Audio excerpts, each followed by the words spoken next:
Hello and welcome into this week's broadcast of the Esports Tower Rumble in Overwatch. It is time for week 3 of our Winter Rumble, and today we have some amazing guests joining us, starting off with Stevens College, who just a few weeks ago hosted an all-girls Overwatch clinic. Their all-girls team will be joining us in the Rumble tonight, and we're also joined on the caster desk by the very talented Vicky Kitty. Of course, I am your host, Michael Fisher. Vicky will be joining us as well very soon here. And Vicky, this is going to be a ton of fun here. We've got some teams in this Rumble that we've seen for quite a few weeks, like the Everest, the Fire Islands, and the Monsoons. But it's always fun to see another school get involved, and especially one like Stevens College, an all-girls school coming in to let them know that, hey, girls can play video games just as well as the boys can.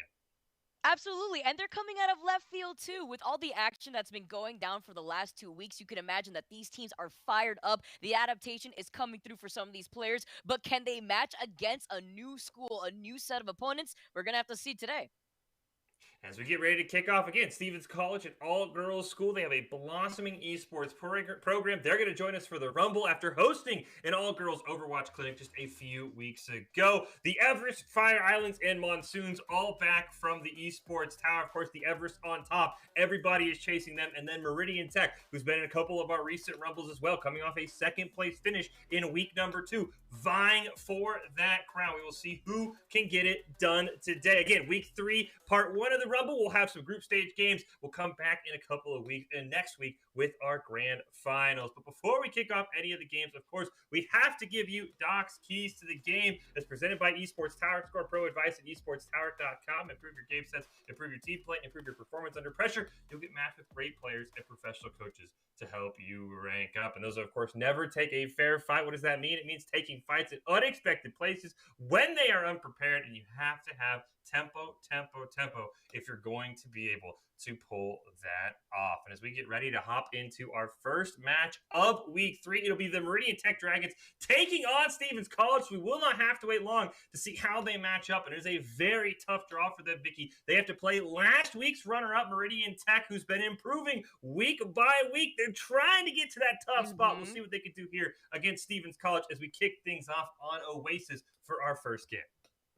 Yeah, Meridian now coming off of second place finish just last week. They're looking for the run back. They're looking to carry that momentum now. Facing off against Stevens College, we're going to be able to see how Meridian Tech has been able to make some of those adjustments. Of course, with Big Boofus on the Zara, he's been able to pop off Soup on the Cassidy. And overall, the hit scan from Soup, he's been able to put on so much pressure. But with Meridian Tech now coming out of the gate, Stevens College, they got a lot ahead of them. And we've got Burning, a new DPS for Meridian Tech as well. We'll see what he could do on the Doomfist against this more aerial comp with Stevens College as we kick off the first fight. Absolutely. They got the pharmacy running about, and I love this choosing composition actually from Atomic, as he is going to be able to get that boost from Rachel. They've already controlled the high ground here as well as the control point. Look at Meridian Tech now, actually having to traverse through the staircase. They're trying to look for an opening here. They have Eternal Flame on the Baptiste, but hopefully with that Ant Matrix, they are going to be able to clear some of that space, already going to be able to contest. I like this slow, methodical approach that we're seeing from Meridian Tech. First pick gonna go on to Bumble. That's huge, but what can Soup do to Atomic? There's no pressure on the air right now as Soup goes down. Absolutely not, and there goes that Ant Matrix that they have ready. This can control so much space here from Eternal Flame. We're going to see him already use up the Immortality field as he's going to wait. The contention, though, Meridian Tech, they have to try to flip this point quickly because already nearly 30% on points for Stevens College. They came out of the gate so aggressive. They got the Rocket Barrage, and the Rocket Barrage takes out Kings. That's the main tank going up for Meridian Tech, but Big Boofus gets saved by the Immortality field, but not before Eternal Flame gets taken down. In fact, Atomic pulls off a Rocket Barrage, doesn't even get punished by Soup. So often, as soon as Afara Rocket Barrages, she is just dead in the water because she can't move. It's going to be up to Soup, and you see Burning now on the Soldier. They realize how much of a problem this pharmacy is. They have to swap to scan for Meridian Tech if they want to be able to come back on this first map. Absolutely, this is the play here. After what we just witnessed from Atomic, she was able to pop off, control so much space with that Rocket Barrage. That Immortality field was nothing really other than saving Big Boofus, but was unable to save Kings. He's Soup now trying to take a flanking elbow. He's got the Deadeye. Hopefully they can clear some space. They're going to need it here since Atomic won't really have that cover in the air. Jump in there. They also have to call up. There's the Deadeye, though. And they pick up 2. Yes, that's exactly what we were worried about. As Atomic didn't really have enough time to get away from that Deadeye. They waited for that perfectly. They had the Amp Matrix to control that space, and now Meridian Tech, they are going to be able to flip this point, but not before we see Stevens College hit nearly 88% already on this control point, and they're still contesting their things. Absolutely insane that they're not giving this point up to Meridian Tech yet. They're going to probably get this to 99% with the respawns running in. It's a great play from Stevens Tech. Yeah, they get it to 99. This fight isn't over yet. I think Meridian Tech thought they had won it off that Deadeye, Vicky. Absolutely, we thought it was going to allow Meridian Tech to flip the points, but we saw Stevens College just come in swinging with Atomic making their way back. Here comes Attack Visor, though. It's the opportunity to take care of Atomic, and they finally flip the points. But look at this, 99% already in favor for Stevens College. Stevens College is probably going to have, I would assume, 4 ults coming in this next fight as long as they wait for Bumblebee's tack visors. So Meridian Tech going to have to deal with their 2 tank ults. You're probably looking for a grab maybe up on Atomic and then a shatter down low. But this favors Stevens College, and they only have to win 1 fight because of that great stall they pulled off, Vicky, because they're going to start it off. Oh, and the Rocket Barrage too. Atomic does not find anybody. Burning now at Soldier Swap has allowed Meridian Tech to put themselves back in this fight. But just as you were saying, they have so many ults that they have to worry about. Is it too little too late now that Atomic goes down? You see Big Boopus winning the trade versus Bumblebee. Stevens College didn't use all their ults minus that Rocket Barrage, so even though they lost this fight, Meridian Tech do manage to stave them off, and they didn't use too many ults themselves. They still have the Shatter, they still have the grab. Soup still has that Deadeye. That's going to be so crucial for the next approach Atomic is going to make coming out of the spawn. Yeah, the Deadeye's the one I'm worried about. As you said, Atomic has to be tracking Soup at all times. That Deadeye, we thought flipped the fight last time. This could be a huge one for Soup if pulls it off as we near 60% as well. Bumble's looking for a flank on this top side with the tack visor. Gotta be the double whammy here. You got the Deadeye. You also have Burning still on the shoulder. The Tack Visor looking for the opportunity as Bumblebee is just trying to hug the corner, trying to play this safe. Wait out the high noon, as you can see. Stevens College still coming up with 3 ults. Here come the minefields to control some of that space, but Soup still finds Bumblebee, who was hiding by the corner. Burning now has built up that Tack Visor, and with this Lucio ult, he's gonna be able to stay in this fight a lot longer. Stevens College, though, with that res, they have to track Burning, who's now dropped down from the high ground. He gave up that space, and he's so low. Can he get to the health pack in time? The Shatter's going to come out as well. Meridian Tech has burned everything. Stevens College, they popped the nano. They have one last chance here, Vicky. Oh, the Valk now from Ranger to help keep everybody from Stevens College alive. 99% overtime median here as Meridian Technical is still trying to stay in this game, but Atomic has been ruthless so far in this first round. Let's see if they can keep this up as Meridian Technical has now been able to reverse the situation, even things up, but there's nobody left here on the point for Meridian Tech. It's just a matter of time being wasted in the first round. Goes in favor for Stevens College, but not before Meridian Tech actually almost were able to bring that back. Yeah, that was a very back and forth map. I thought, you know, that it looked like Stevens College was just going to 100-0 them. Then we had that crazy Deadeye from Soup that for sure thought was going to flip the point, but it was a great stall by Stevens College to get it to 99% before the point flipped, and they needed every single percent of that as they ended up going 99-99. And a couple of alt misusages there, Vicky, but I think Stevens College was still trying to figure out when they wanted to use all those alts, and they also respected the heck out of Soup because those Deadeyes can turn the fight anytime you have a pharmacy. And you can see the respect that came out of Stevens College when they realized that Meridian Tech, they were going to adjust immediately right out of the gate. You saw that Burning swapped over to the Soldier. You saw that Soup was trying to be more tactical with those Deadeyes. But now you have Stevens College, they still had the lead from the get-go. They had the advantage, but now that Meridian Tech is kind of on their tail, can they keep that up? See, so flank potentially from Big Boofus. Might try and hook somebody up. There it is. Can't quite finish the combo off, though.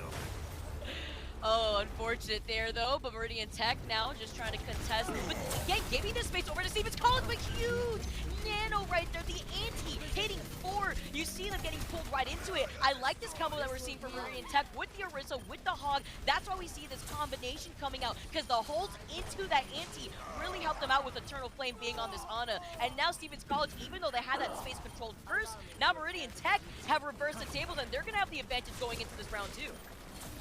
Yeah, a huge nano, as you pointed out. I wanted to say that Soup also landed a 4-man concuss that kind of set up that 4-man ante as well for Meridian Tech. So they didn't swap their comp as much as Stevens College did. Of course, the pharmacy won't work as well on this map, but I thought Soup He's been playing phenomenal so far today, and he's going to have to keep it up because this team from Meridian Tech has been playing around him. When Soup does well, this team wins, Vicky, so there's a lot of pressure on Soup to continue his performance. And you can see the synergy, too, coming in from Soup, Eternal Flame, and Kings. Now with Stevens College getting a little aggressive out of the gate. You have to worry about Thea, who does have a lot of that energy boost, but Soup with another Deadeye. He finds one of the supports. He finds one of the DPS. That's Rachel and Bumblebee going down. Stevens College really only have that Coalescence, but now when Mango goes down, Atomic meeting them through. Meridian Tech have this control. They have this advantage. And what we had seen from Stevens College in round 1, they had the advantage coming out of the gates. They were able to take that control so quickly, but now for this round 2, it's not the same case here for Meridian Tech. Biggest thing for Stevens College is, I don't know if it's Soil Pal or somebody has got to be tracking where Soup is whenever they hear that audio cue for the Deadeye. As you said, he picks up 2, he takes out a support, and they're going to jump right back into it. Once again, Big Boop with the kill. Oh my goodness, and a huge anti onto Soil Pal, the Coalescence, and the grab on top of that. No, you can't go anywhere. The Death Blossom just deleting everybody from Meridian Tech. But was it worth it here, Fish? Stevens College needed to use so much just to claim that point. They used the Coalescence, they used the Death Blossom, and they used the grab. Now Meridian Tech could build up their ults and reclaim this point just as quickly. Soil needs a big shatter here, but he gets caught out! Right behind the shield and the pin. There goes 2 now. Meridian Tech getting sent right back to the spawn. Just a matter of time before Stevens College manages to move all the way up. We talk about some of those adjustments, but Meridian Tech are now forcibly having to adjust around Stevens College playstyle. I think the good news here for Meridian Tech is that fight, it was an easy win. They had to pick on the Soil Pal on the wrong side of a wall, but unfortunately, Soil Pal has the shatter. No shatter, I like Meridian Tech's chances here. And even with that shatter, look at where he is with his ult. Nearly at 60%. Here comes the Blizzard, though. He needs to hold back a little bit. Now you can see Stevens College, they are able to control some of that space. Meridian Technical couldn't push in because of that Blizzard from Bumblebee, but they take care of Bumblebee just as quickly after he was able to use that Blizzard. Soil now getting pulled in. You see the Nano Boost, but the Death Blossom again to control more of that space. But Meridian Tech have been able to stay alive thanks to that Nano Boost from Eternal Flame onto Big Boopus. That was the quick reset that they needed. And now Meridian Tech can claim this point, even though Stevens College have been able to reverse the situation in their favor. If they got a bit too aggressive, they're going to have to try and run away, because now they're just stalling out timers, Vicky. At this point, that's what they need to do. They wanted to stay on that point until overtime, like right now, 99% with Meridian Tech, though, even though they had the control point first.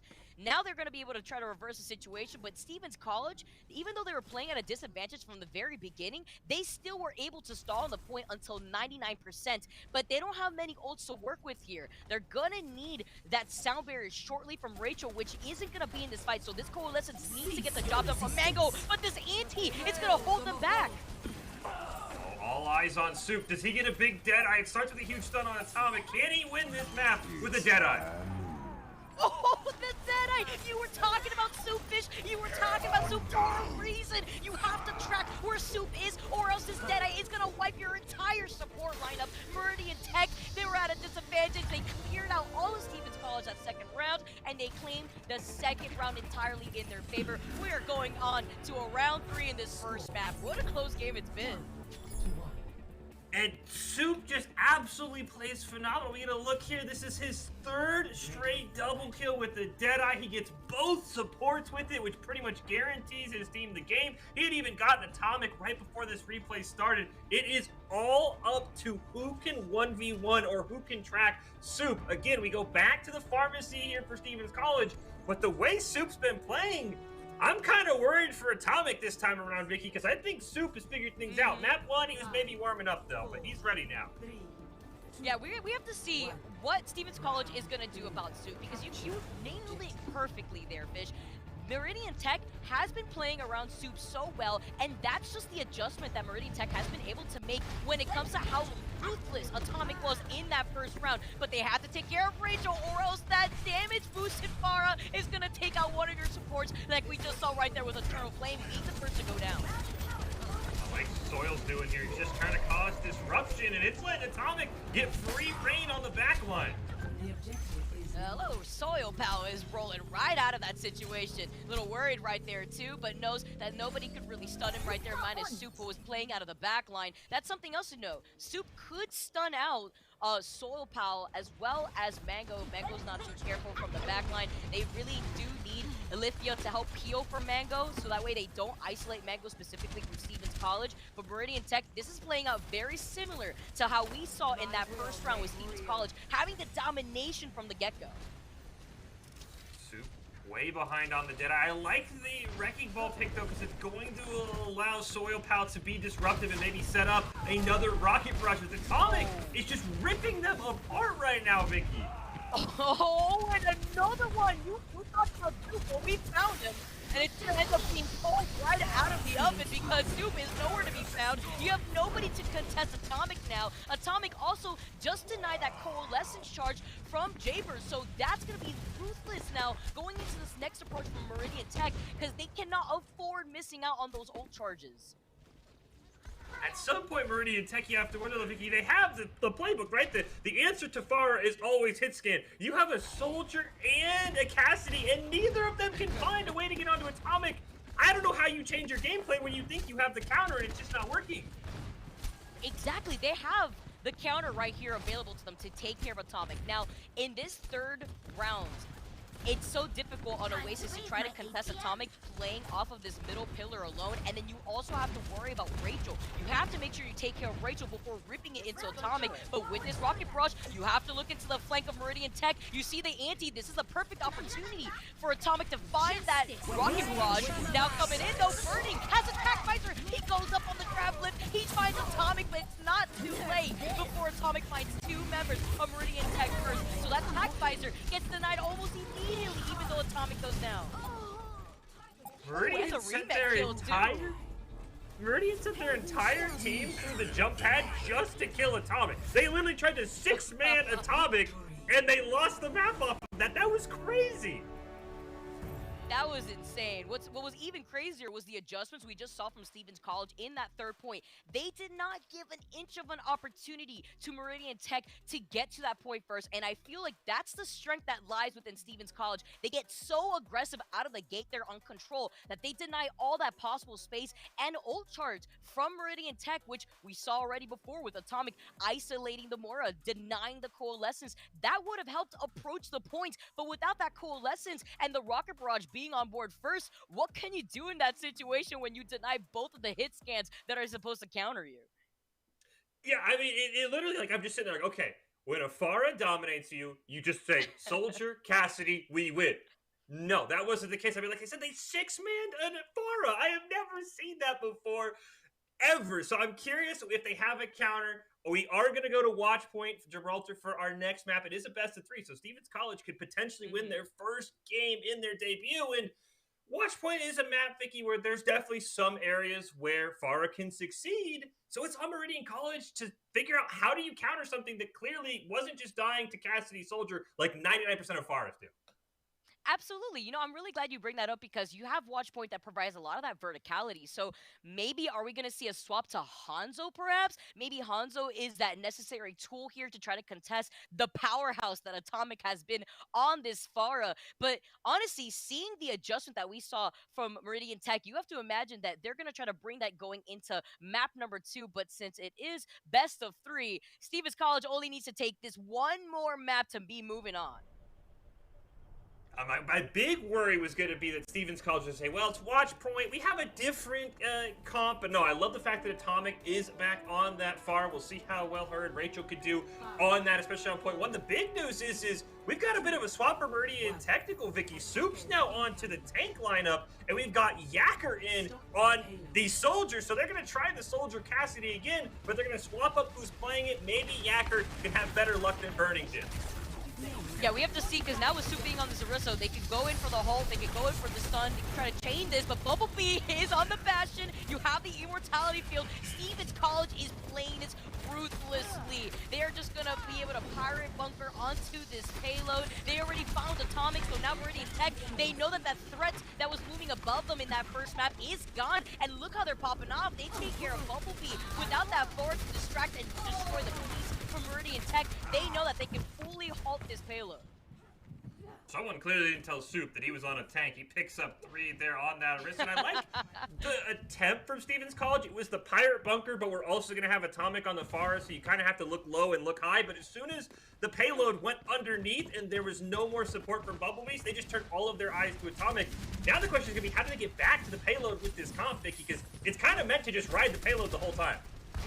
Exactly, and with the Bastion, that's exactly what they're going to need. They need that space for Meridian Tech. Having the advantage aren't going to be giving that to them. Although Stevens College, they are playing up the high ground. They have the Ana, and that's what I'm saying. Bumblebee will not be able to step a foot on this payload, especially with the comp that we are seeing from Meridian Tech. You see the Deadeye coming in, it's isolated Atomic, and the res has already been used up on Bumblebee, who's already falling so low. Stevens College need to disengage here. They need to recuperate because these antis coming in from Eternal Flame is not letting them reset.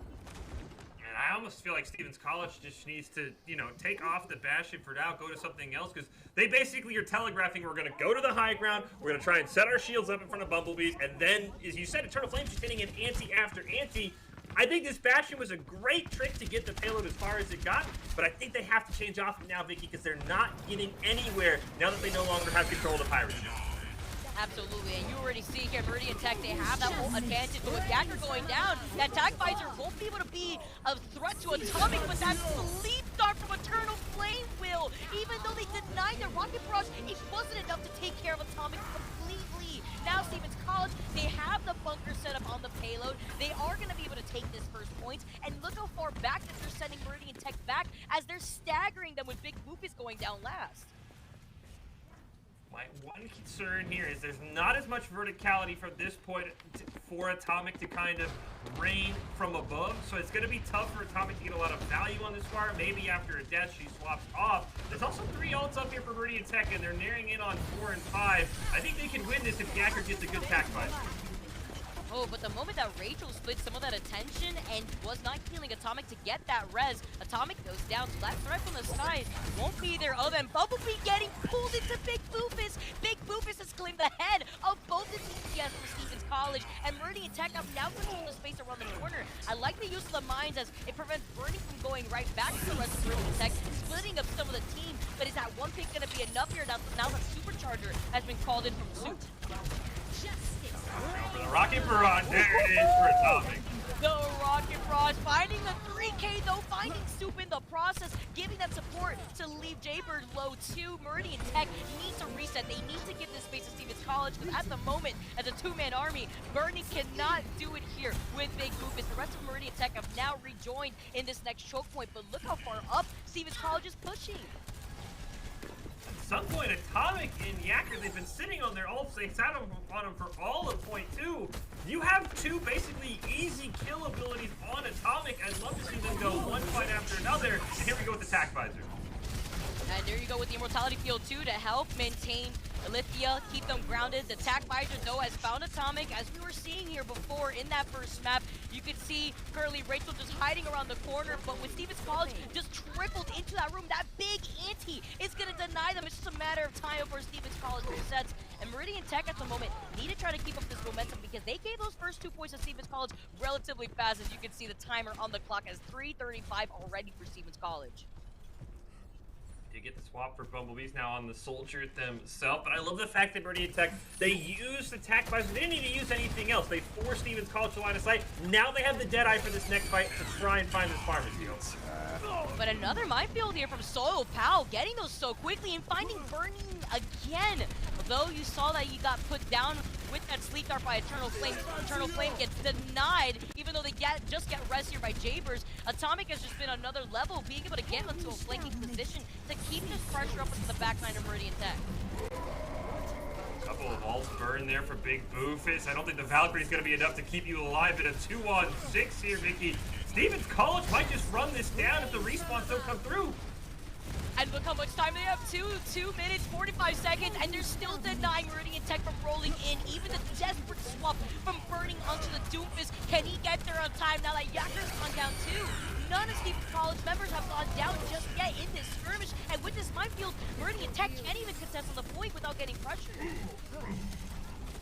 They should be able to get it here. They, just barely take out Soup. The stall was good for Meridian Tech. They burn off about a minute, but after that first kind of couple hiccups, Vicky, we're trying to reset the Bastion, Stevens College has figured it out. And I will say, I think Soil Pal on this Wrecking Ball, he had a ton of disruption. As you point out, he kills Burning in the middle of his Deadeye right in that previous fight before this replay. This Wrecking Ball has really complemented what Atomic and Rachel are doing because it's not allowing the DPS of Meridian Technical to get their feet set and be able to aim up in the sky. And it splits a lot of that attention away from Meridian Tech while they're so focused on Atomic and Rachel, having to deny Rachel the ability to heal Atomic up while Atomic is building up that rocket barrage. Soil Pal is in the back lines, putting down the minefields, splitting up the entirety of Meridian Tech. And I feel like having to maintain that focus in the air as well as the ground with Soil Pal taking these flanking positions, it's so difficult for Meridian Tech to kind of put a nail onto Atomic, who's been that threat looming over the skies. This is my one thought for Stevens College is Atomic's been great, and I'm not a huge fan to see them now swap off the far. I would have loved to see them kind of just run it until Meridian Tech has an answer. And if Meridian Tech wins a couple fights, I'm going to be curious if they are happy with swapping off of that far. Maybe they have a defense strategy, but it's one of those where it's been so powerful. I don't know why you would ever give it up if you're Stevens College.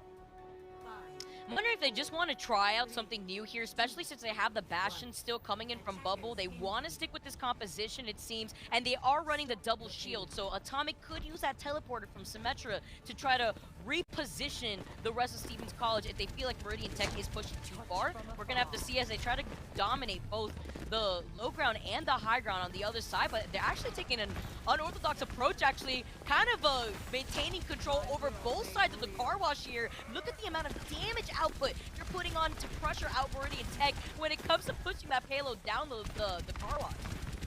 Oh, Soup's going to look for a flank. I don't know if Stevens College is going to be expecting the Winston, but unfortunately, the rest of his team had all run away. That was a great attempt from Soup, but it looks like Meridian Tech wanted to reset because they would have swapped their comp to a bit more spam.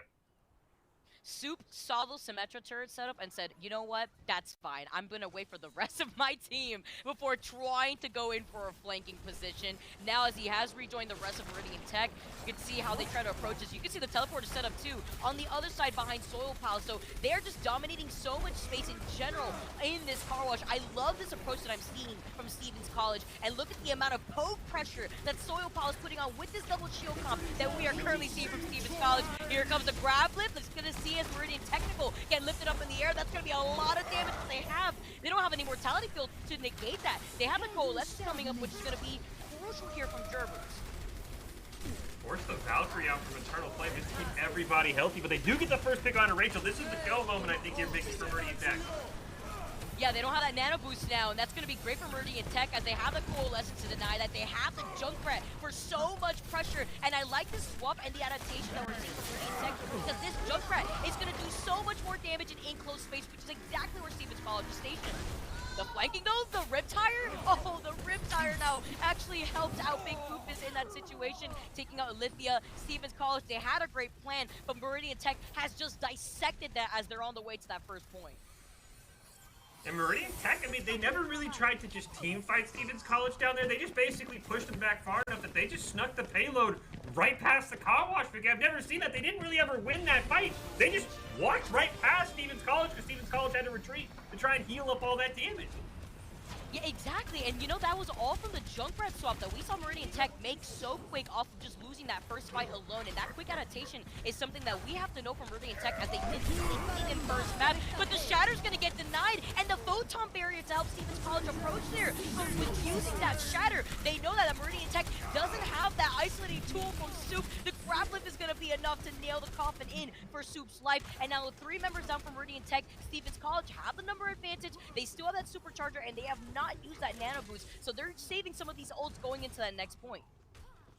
Yeah, nano boost and tank form, I assume, is the combo that Stevens College is looking to set up here. Burning, trying to figure out. He had the great Junkrat pick, ended up trying to Tracer. That one didn't work. There's the Hanzo that you and I had talked about before this match started. And we get a teleporter down. The Atomic's teleporters have been very sneaky, Vicky, and it allows the team to have that added mobility. We'll see if they can win this fight, though, going into a couple of ultimates with just the tank form for Bumblebee to carry the damage. Yeah, what I like is that it's allowing the rest of Stevens College to take the high ground, and now Atomic is trying to build up that damage with that Symmetra beam, trying to isolate Rachel at the same, or rather Eternal Flame at the same time as now Meridian Tech have that valve. They have those Roadhog ult. They're sending everybody in back, but he gets stunned by the accretion. The rock actually stopped him in his boots, but Meridian Tech have the number advantage. They claim Bumblebee, and that's the downside when you do want to commit to running this composition. Now they're staggered too. The hook is going to send Stevens College back, but this is great news for Meridian Tech because look at that time bank. You're at 4 minutes and they're already controlling the next phase. Oh no, not Mango going down. He has the Amp Matrix, he's got the Immortality Field, but this is so much time wasted away from Stevens College to get this defense set up. I like the swap here for Atomic. Go back to the Pharah as your last ditch effort. As you said, there's a ton of time. This payload hasn't even been contested yet. It's almost around the final corner here. They gotta start with an Amp Matrix though. The Amp Matrix is going to be respected as it should here with Meridian Tech still trying to control that corner, not trying to be too overly aggressive. This grab lift is going to send big Boopies up into the heavens, but the damage output is way too much to survive through as Bumblebee now has free reign over this corner to control this next phase. Good news here for Stevens College is unless they try and take that sliver of high ground right kind of above the payload up to the right, their biggest issue is they just see the payload sneak right under them. Happened on point 1, point 2, it just kind of got snuck under the high ground. That's been Stevens College's, I think, kind of issue is they've lost control of the payload. Let's see if Bumblebee can hold it here standing on top of the thing. He does have that hold too. But the thing is, Burning is on this Hanzo. We were talking about this Hanzo before, but look how much damage is being put out between Bumblebee finding Jabers and Yacker. That's going to be 2 members down from Meridian. Make it 3 with Big Boop is being the initial one to go down here. They're being sent all the way to their spawn right now, Fish. And that time bank that they had has now dwindled away before their eyes, with Stevens College still having the advantage at 2 minutes and 20 seconds. College has that supercharger, though Soup, if he can land a big shatter here, he was instrumental on control. Can he do something here for his team? With the shatter available, they have the tack visor to combo it with. There's nothing up for Stevens College except the supercharger that gets thrown down. Yes, the shatter, and now the coalescence can't keep Soup alive. Knock, knock, here comes Soup, though, being right in the middle of the action. The anti, the immediate retaliation from Rachel, who has also made their same set of swaps themselves as Rachel is about to get that nano boost. Atomic does get taken out right before that rocket barrage is coming in online, but the way that Stevens College is playing around this payload and this corner is so well. Both Elithia having such great synergy with Soil Pow has allowed them both to really run amok with this double shield composition. And look at this ult bank that we're seeing from Stevens College. They're about to have the rocket barrage. They have the Transcendence to help negate the damage that Meridian Tech desperately needs with only 1 minute and 30 seconds on the clock. And this gravity lift that's going to be putting on so much damage.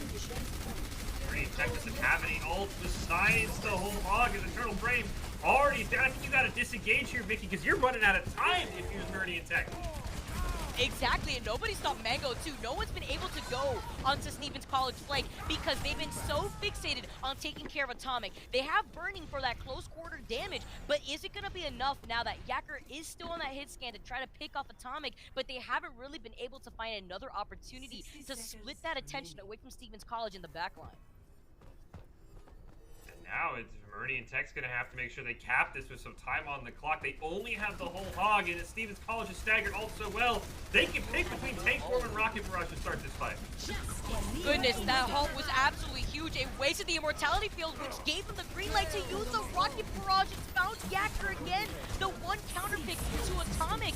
Now, with this coalescence, Japers gets hit with an anti. He can't heal himself. The rest of Meridian Tech won't be able to use that coalescence now that Japers goes down. Stevens College, they look at the time bank. They know there's less than 30 seconds left for Meridian Tech to get anything done. And they're limited on their ults right now. They really only have Big Boopus ult with that whole hog, as well as that Riptire from Burning.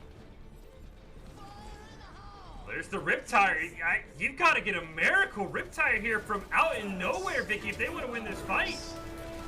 But the issue is this Transcendence is going to deny a lot of that damage. The Transcendence is supposed to save everybody. But what happened around the corner? The Riptire has found Rachel. Atomic goes down. Nobody was safe. And now the last drive Meridian Tech is working with no time in the time bank. Overwatch taking away. They should be able to get it. They have the body blocks going. It's the tank form for Bumblebees has got to save the day for Stevens College. I'm getting a hit of deja vu right now with Meridian Tech now being able able to send Stevens College back to the spawn, winning this fight. Meridian Tech had not lost a member since winning that momentum train around the corner, the immortality field. This is exactly what they need, and they only had 2 ults to do it, Fish, but they did it. With no time in the time bank, they are going to be able to secure themselves 60 seconds extra, but is that going to be enough to contest Stevens College that have a minute and 20 seconds more of a time bank than Meridian Tech? We're going to have to see that. I mean, I have to say no. I mean, especially if Stevens College just comes out with the Pharah again, it doesn't look like Meridian Tech has a great consistent answer for it. I will be concerned about how Stevens College defends on this map. They kind of lost sight of the payload a couple times from point 1 to point 2, and in overtime, Meridian Tech's did a great job of sticking on it. So Stevens College defense worries me with how well they attack, how well Atomic has been playing this Pharah. I gotta say that extra time, plus just how they've been playing, I feel like Stevens College should be able to take this. Honestly, the way that Stevens College has been playing, usually this is the team that has the advantage from the very beginning. I feel like Meridian Tech is very quick to adjust, make those quick hero swaps. But I feel like with Burning, making those adjustments, going from the Junkrat to the Hanzo, and now looking like we're starting off with the Pharah, we may have an airborne battle going on here, but or Stevens College decided to flip the script on us and actually go for exactly what Meridian Tech was going for, and Atomic actually maybe sticking to this Hanzo.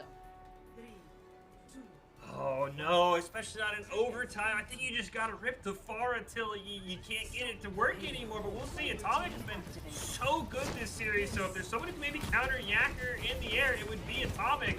So far, that's a ton of damage going up onto the high ground for Stevens College. But with this different approach that we're also seeing from Stevens College, they have the Torb. The turret was already getting denied, but this damage output that we're currently seeing from Yacker, I like this Echo swap. It's going to change things up a little bit here that Stevens College needs to make that adjustment, because now it's Atomic's job here to deny a lot of that burst damage that Yacker's is going to put down from the heavens. Oh, Yacker hasn't even been touched yet. I don't think the health bar has dropped below 200 at all. Finally gets hit, but they're just kind of running it down Stevens College's throat right now. And now isolating Atomic there too. That was the biggest threat to Yacker's, and with Atomic down, you don't really have anything to do with Yacker's. Minus Mango, but Mango wanted to try to fill up Olympia. With Olympia going down, that's the main tank, not creating the space for Stevens College. Overtime ticking away, but it's all good here for Meridian Tech as they claim this first control point. But now they have to stay on the payload. They cannot get off this payload whatsoever. And quickly, with Meridian Tech, they have Soup with this grab lift, so they're going to try to keep Stevens College at bay. But so does Soil Pal, and it just really takes that one grab lift to ruin all the plans for Meridian Tech.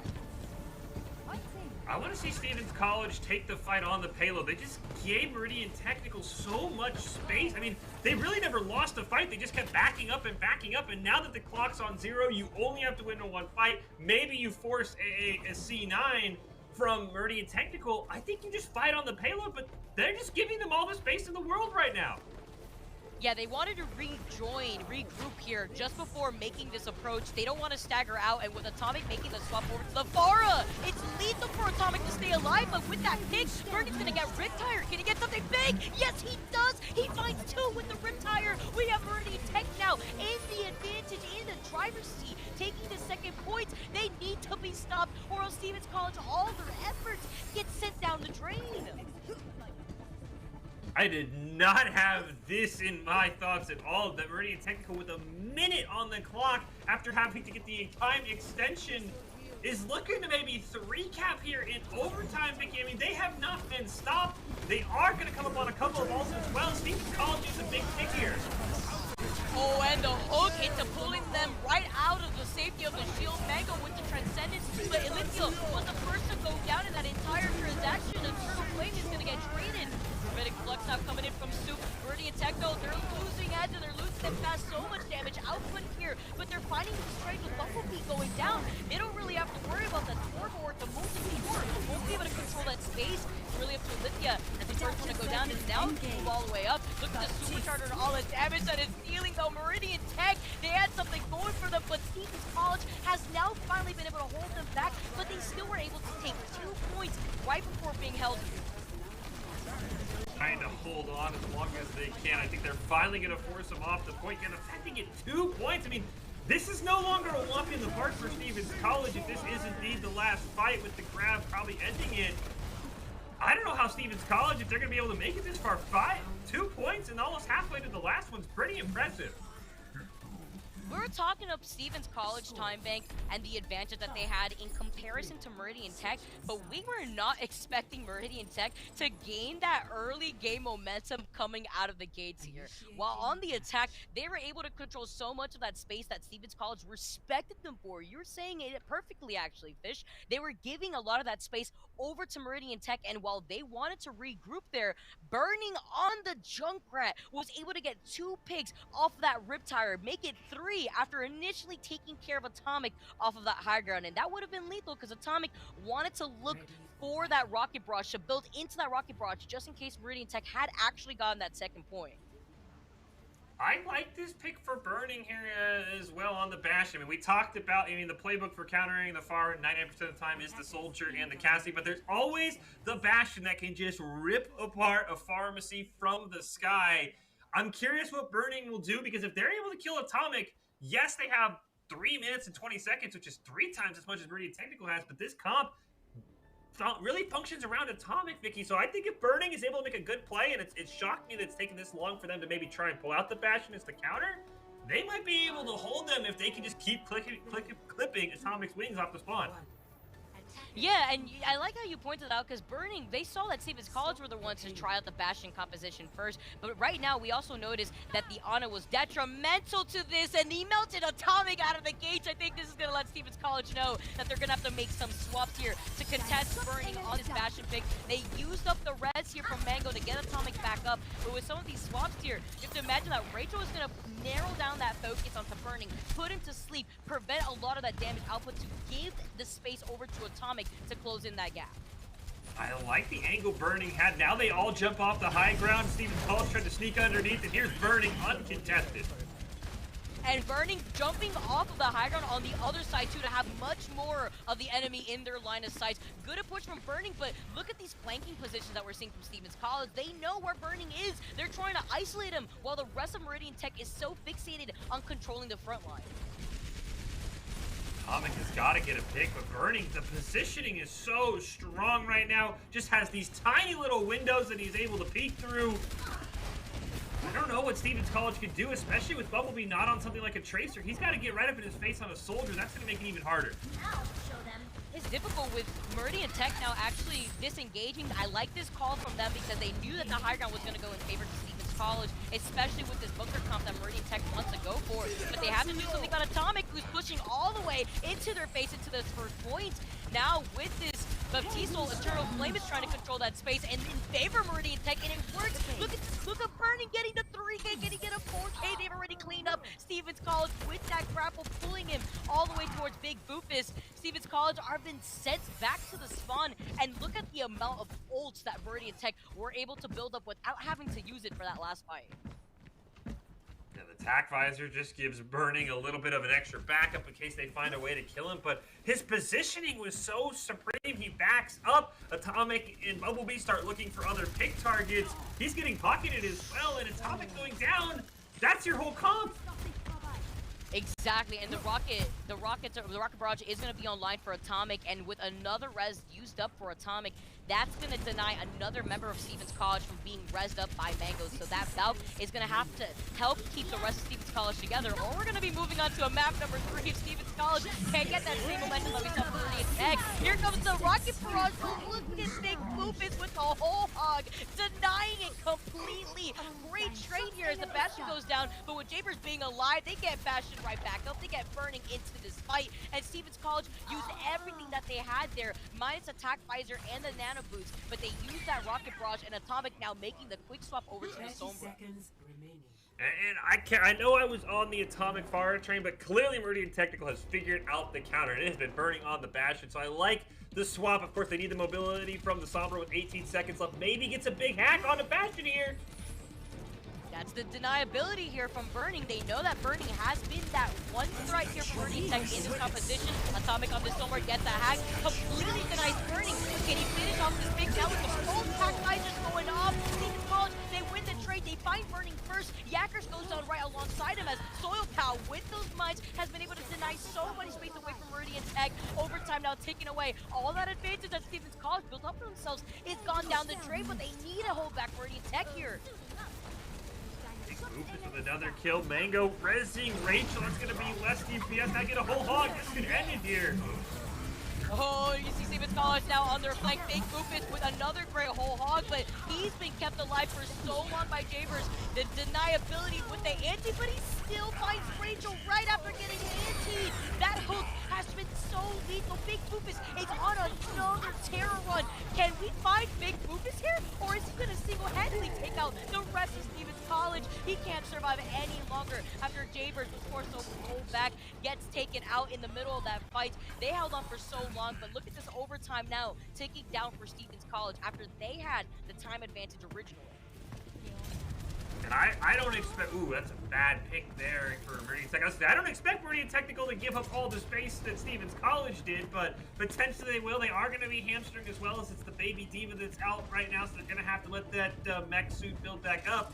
But Big Boofus, my gosh, you called it, Biggie. He held that point for probably like 30 seconds by himself, and he is not missing hooks on key targets. It's up to Mango and Rachel to stay out of line of sight of that Roadhog. It was like watching a bunch of domino pieces just fall one after the other. Whenever Big Boofus is in town, you have to look for your back.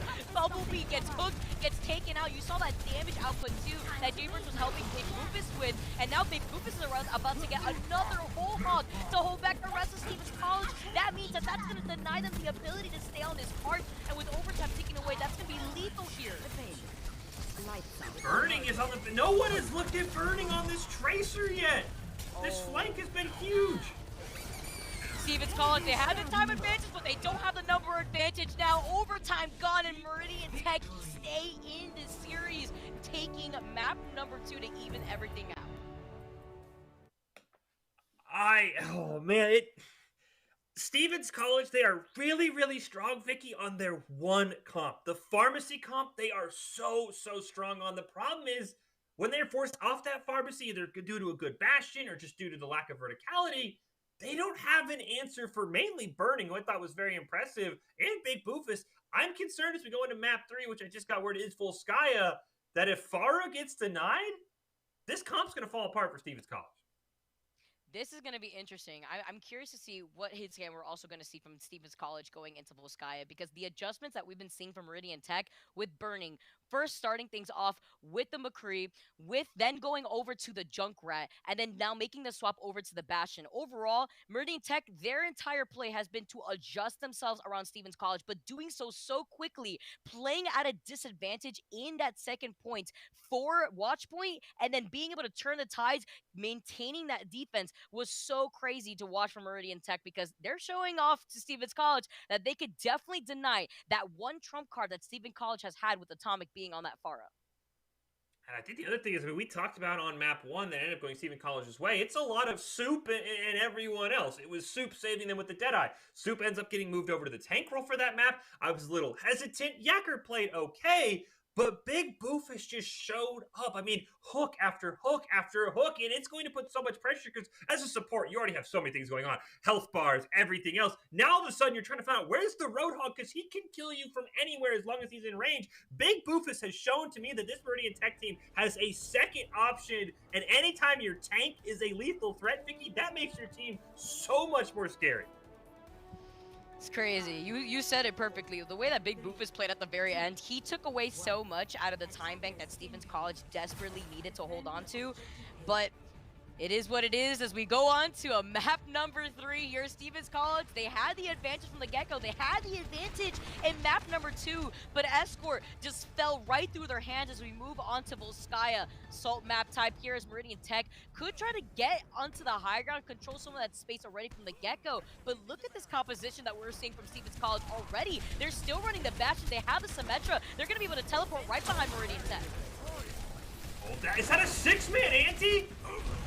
I think the Turtle just hit a 6-man ante! Oh, so on point with those antes and those accretion kills coming in from Burning. We talk about swapping some of these positions here, Fish, but Burning can just do it all, it seems, here, from adjusting within the DPS lineup, adjusting within the tank lineup. Meridian Tech were playing from the low ground, and they still denied Stevens College approach. I will never know how Eternal from the low ground just hit a 6-man ante on a full high grounded team and basically won that fight. And Burning picked up the kills. And I mean, now you're looking at Meridian Tech and it's Soup, it's Burning, it's Eternal Frame. You're running out of options that you can pick on if you're Stevens College. And look at this ult pick that we're seeing from Meridian Tech off of that fight alone. Another aggression pick onto Bumblebee. Bumblebee is not having a time of their life. The Immortality Field's been used up, but Stevens College is literally trickling onto this point, and this allows Meridian Tech to hold on to all of these ults. Once Stevens College makes those adjustments, once they try to contest with their old ults, they're gonna have to be facing a wall of a 5-man ult team that is coming in from Meridian Tech.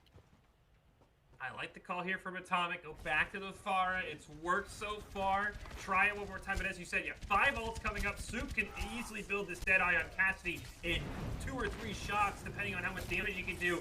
Meridian Tech's going to have their buffet choice of ultimates they want to throw out to try and win a couple of fights.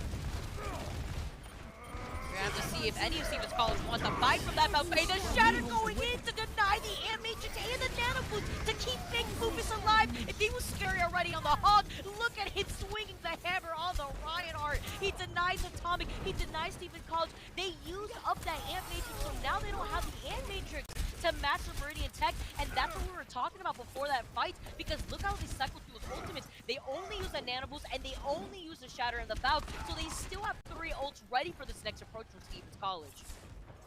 And Big Boof is already at 50% on the Shatter. I mean, there's not anything really stopping him from maybe having a Shatter in the middle of this next fight as well. Atomic's got to be the hero here. The Rocket Barrage at 75%. Maybe you get a big flank if you don't get taken out by the Deadeye or the Back Visor, but that's how Stevens College wins this. I like the approach from Soil Pal, though, trying to approach the high ground there. You saw the pile driver, but no one looked at Soup on the high ground with the Deadeye. That's going to deny your main pump that you use as an anchor between Atomic and Rachel going down. You don't have one of your support players. Atomic won't have Rocket Barrage. It's going to have to be a full reset here from Stevens College if Soil Pal can get away. Hello. And again, Meridian Tech, they handle their ult so well. They win that fight with just the Deadeye. Now they still have Burning and Yakker's ult. They're probably going to have another Nano Shatter combo for this last fight as well in Stevens College. Soil Pal's been playing great. They're going to need an insane minefield, hopefully getting a pick onto Yakker if they want to even have progress on point A here.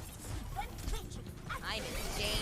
I'm just looking here. Stevens College with that Rocket Barrage is going to be lethal here, but the minefield's coming in from Soil Pal. The Rocket Barrage coming in from the front. That's going to be an explosive sandwich that Stevens College is laying out for Meridian Tech. But look at the amount of time that has been wasted away from Stevens College. They finally claimed this point. They finally threw Meridian Tech off, but they need to get everybody off entirely, or else his overtime is going to tick away. They get the first tick. They're going to get the second tick, but all this time been gone away. Stevens College still have an entirely other point to get through. And they're once again going to go into 5 ultimates for Meridian Tech as they do get the 3-minute extension, but Meridian Tech is the team usually Assault. You can snowball from A to B with a ton of ults. Meridian Tech, who's been so patient, can easily win the next 2 or 3 fights, Vicky, if they stagger these ults well. We have to see, with the way that Meridian Tech is cycling through their ults, they're doing such an amazing job. They're about to have the Valve too, so a 6-man team ready with their ults. See the Shatter online for Big Boofus. He's waiting for the opportunity for Stevens College, but I like this approach from Stevens College. Coming in from the high ground, though, Soup is still going to deny Atomic. You were talking about this, but a huge team of bomb coming in for Lithia. What a saving grace from the heavens for Stevens College. This is going to deny everything from Meridian Tech. Look at those ults that they're still holding on to. They recognize the situation. They know that the spawn point is right behind them. They still have another shot. There's the minefield. It's great denial. The last 2 ults for Meridian Tech. Here's the Tac Visor plus the Nano.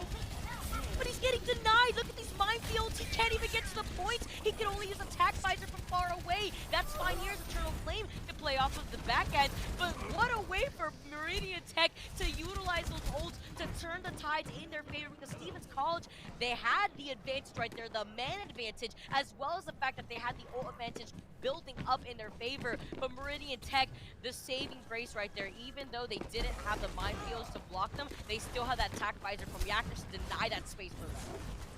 And I love how Stephen College approached Big Boop. We've been singing his praises, and for good reason. They took all of the high ground to get to B. They do not want to fall victim to the Shatter. They countered it perfectly. We'll see what the early attack visor can do.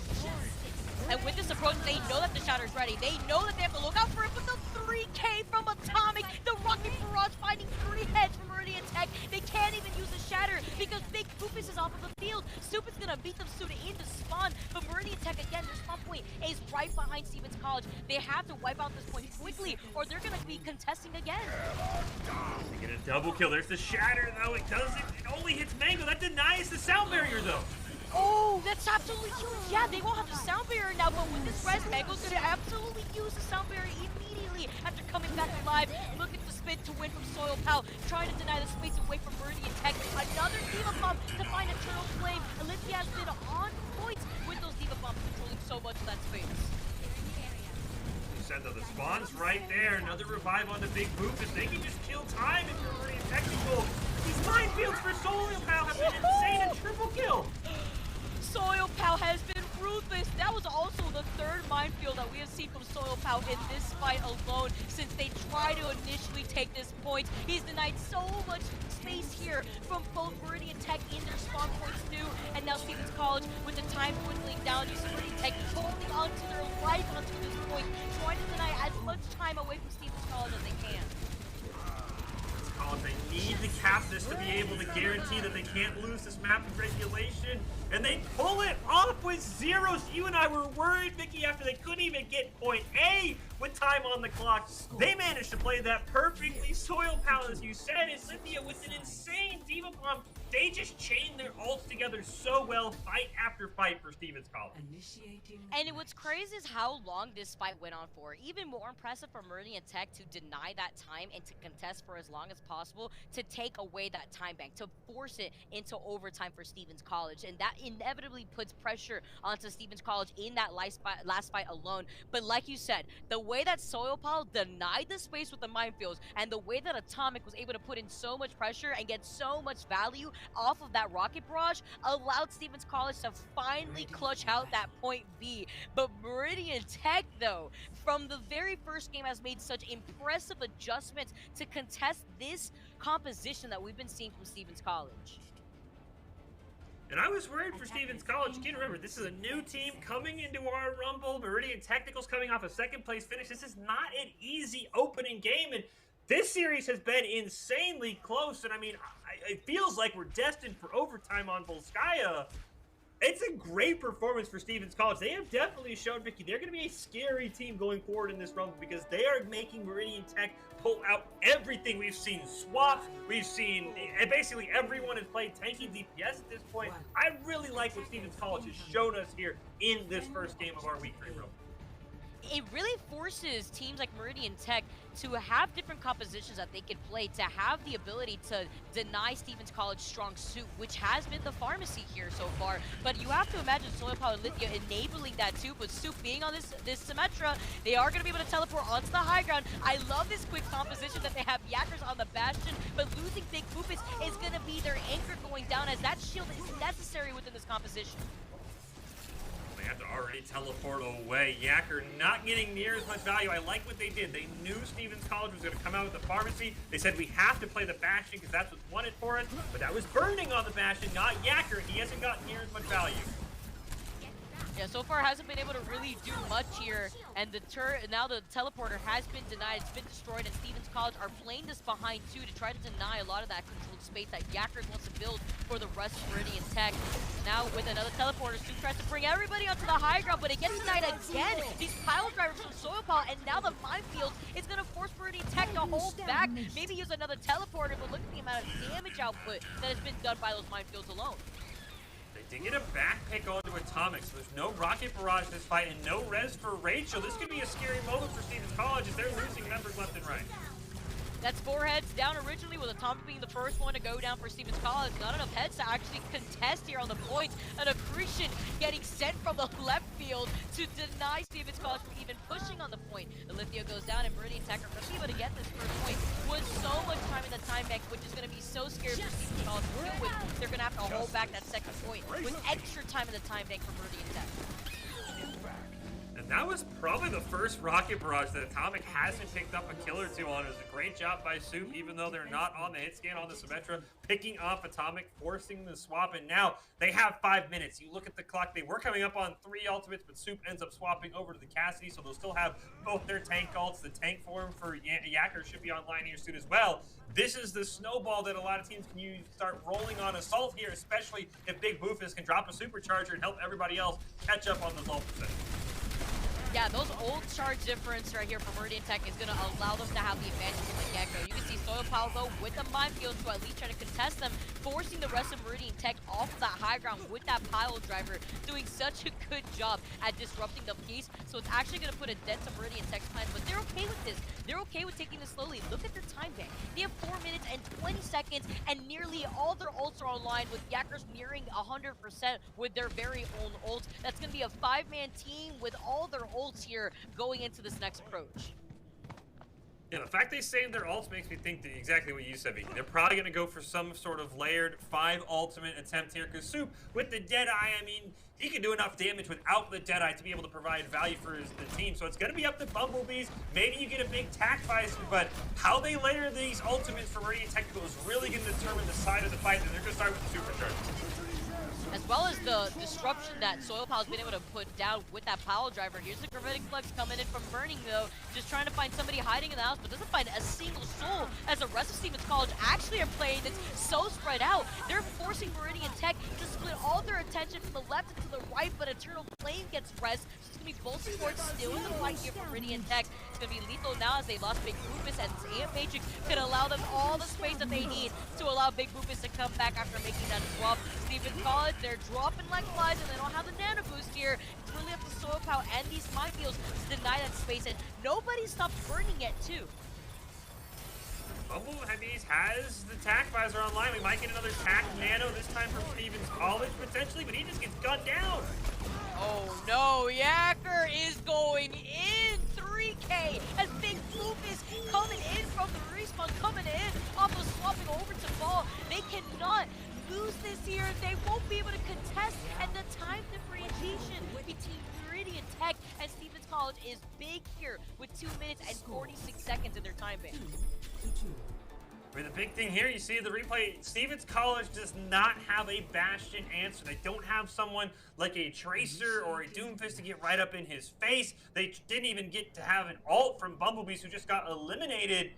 Yacker, a little bit slower than Burning to have an impact, but if Meridian Technical, if they just keep bringing out a Bastion, I think they're going to win in overtime. I mean, the time difference alone favors them greatly, but Stevens College, they seem like a one-comp team, and that comp does not handle a Bastion well. Yeah, we saw them try to make some adjustments over in Watch Point for map number 2, where we had seen Atomic go on the Sombra, we had seen Rachel have a high impact on the Ana, both heroes that could put in a dent into Yacker's plan with the Bastion, but it's a matter of that execution that Stephen College wants to go for, because it seems here that Meridian Tech has been the one ahead of the game when it comes to making those adapted swaps and their composition swaps as well. So Stevens College needs to get on board with that, because their composition that they're really strong with has allowed them to have much success, but it's these adjustments around Meridian Tech's DPS lineup that has been holding them back a lot. Now Meridian Tech will flirt with the potential Pharah. Stevens College has the Junkrat, which, you know, they do at least have the Torbjorn turrets, but they're not going to have a great way to deal with Soup, who we've seen really pop off on DPS like Cassidy. Meridian Tech just needs one tick on the objective to be able to come back and win this best of 3. We'll see what they can do in this first fight. What's scary here is that Meridian Tech is taking a page out of Stevens College book, and they're running the Pharah, and Stevens College don't really have much of an answer against that Pharah other than playing in this close quarter space, but this is what they want. They want to bait Meridian Tech into coming into this close quarter space with Atomic being on this Junkrat. Look at the damage output that we are seeing from Stevens College just with Atomic being on this Junkrat, but this is great now that Meridian Tech have the number advantage in their favor. They're going to be able to trade Yacker for Atomic. They're going to be able to try to utilize J-Burst to build up this coalescence for this next approach. As you see Stevens College just trickled inside of that room. No one's giving any attention or thought to Bumblebee, though, who's going to be able to build up this molten core. Soup is back. They did catch Eternal Flame out, so there's no res, so Stevens College should be able to settle in. Atomic, I like the Junkrat, but I understand the Soldier just for the mobility, but as you pointed out, Vicky, you look at the ults, there's 3 basically online here for Meridian Tech, unless they make any swaps with the Shadow, the Rocket Barrage, and the Valkyrie. Stevens College, they only have the Transcendence close, otherwise they're not going to have much more than 2-3 ults in this next fight. Meridian Technical should be able to maybe 5-man ult this and just win the game with their time bank. What's going to be so important here is Rachel staying alive. Rachel needs to have the immortality field to deny this Rocket Barrage, to deny this Shadow that's going to come in, but no Transcendence. Nobody in the backline because Soup is there to contest you with the Rocket Barrage, finding 2 Eternal Flame, gets Yacker back in, so Meridian Tech have all the number advantage in their favor, and what an overkill with that Shadow to send Stevens College all the way back to the spawn, so close, but Meridian Tech, they're the ones that come out on top after so many different comp switches to try to contest Stevens College.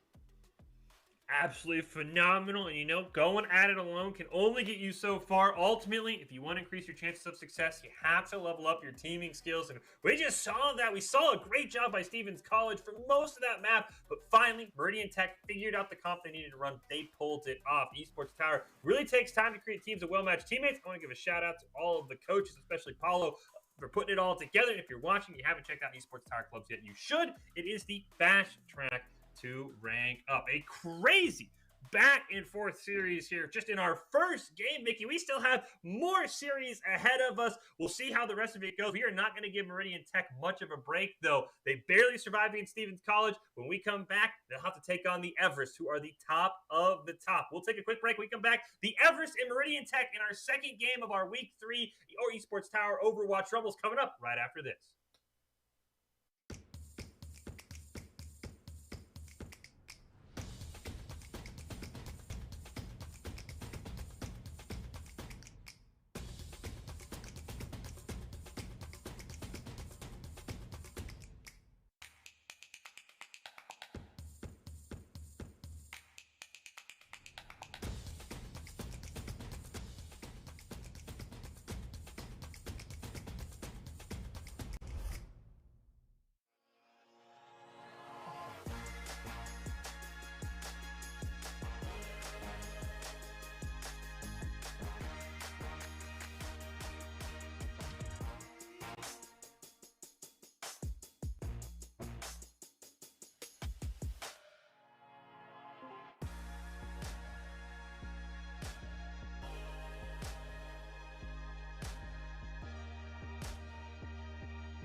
Visit NationalGuard.com to begin your guard adventure.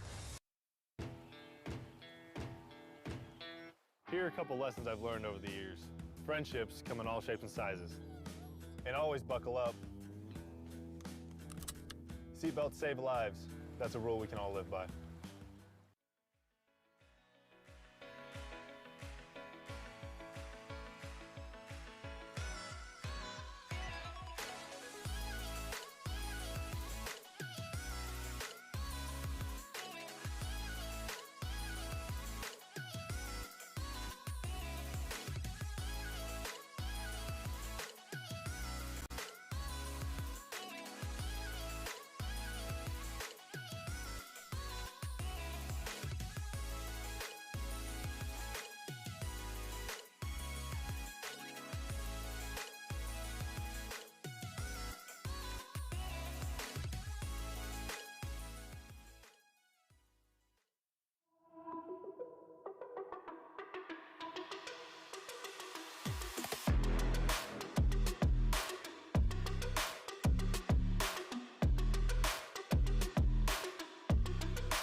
welcome back into this broadcast of the Esports Tower Rumble in Overwatch. We started out week 3 with a crazy series between Meridian Tech and our newcomer, Steven College.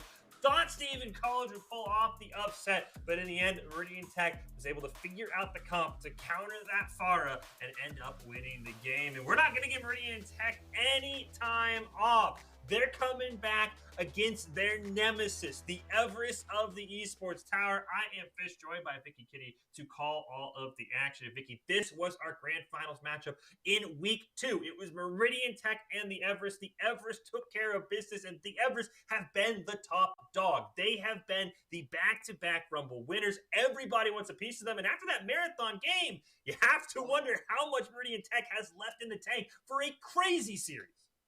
Yeah, you can only imagine that Meridian Tech right now is all fired up. They're looking for the run back right now versus Everest. So we're going to have to see if that last series was enough to fire them up, because with that close series, I can only imagine what the rest of the games are going to look like.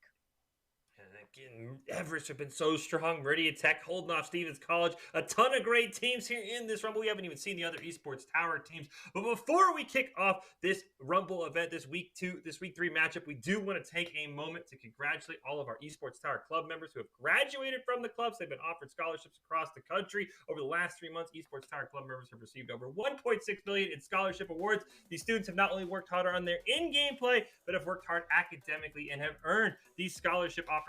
We could not be more excited and proud to see all the opportunities that all of these players are getting. Again, $1.6 billion, an absolutely crazy number, and I'm sure it's only going to grow because, again, we've seen some crazy games already, Vicky, and that was only the first series. It felt like we just watched like a whole week of Overwatch in one best of 3 series. That's the best way to describe it, too. Seeing all this talent from all these teams really highlights the competition currently, and also highlights where Everest is as a team, where they lie, because when you have to contest teams like Meridian Tech, who fell in 2nd place just in week number 2, has it been enough for Meridian Tech to actually make those adjustments to contest Everest, or are we going to have the same situation where Everest is just going to dominate the competition? We will have to see. Hey, we'll help out Meridian Tech or maybe the Everest too, though I don't know if they need it. We'll throw it over to Doc. Keys of the game presented by the Esports Tower. Remember, you can score pro advice at esportstower.com.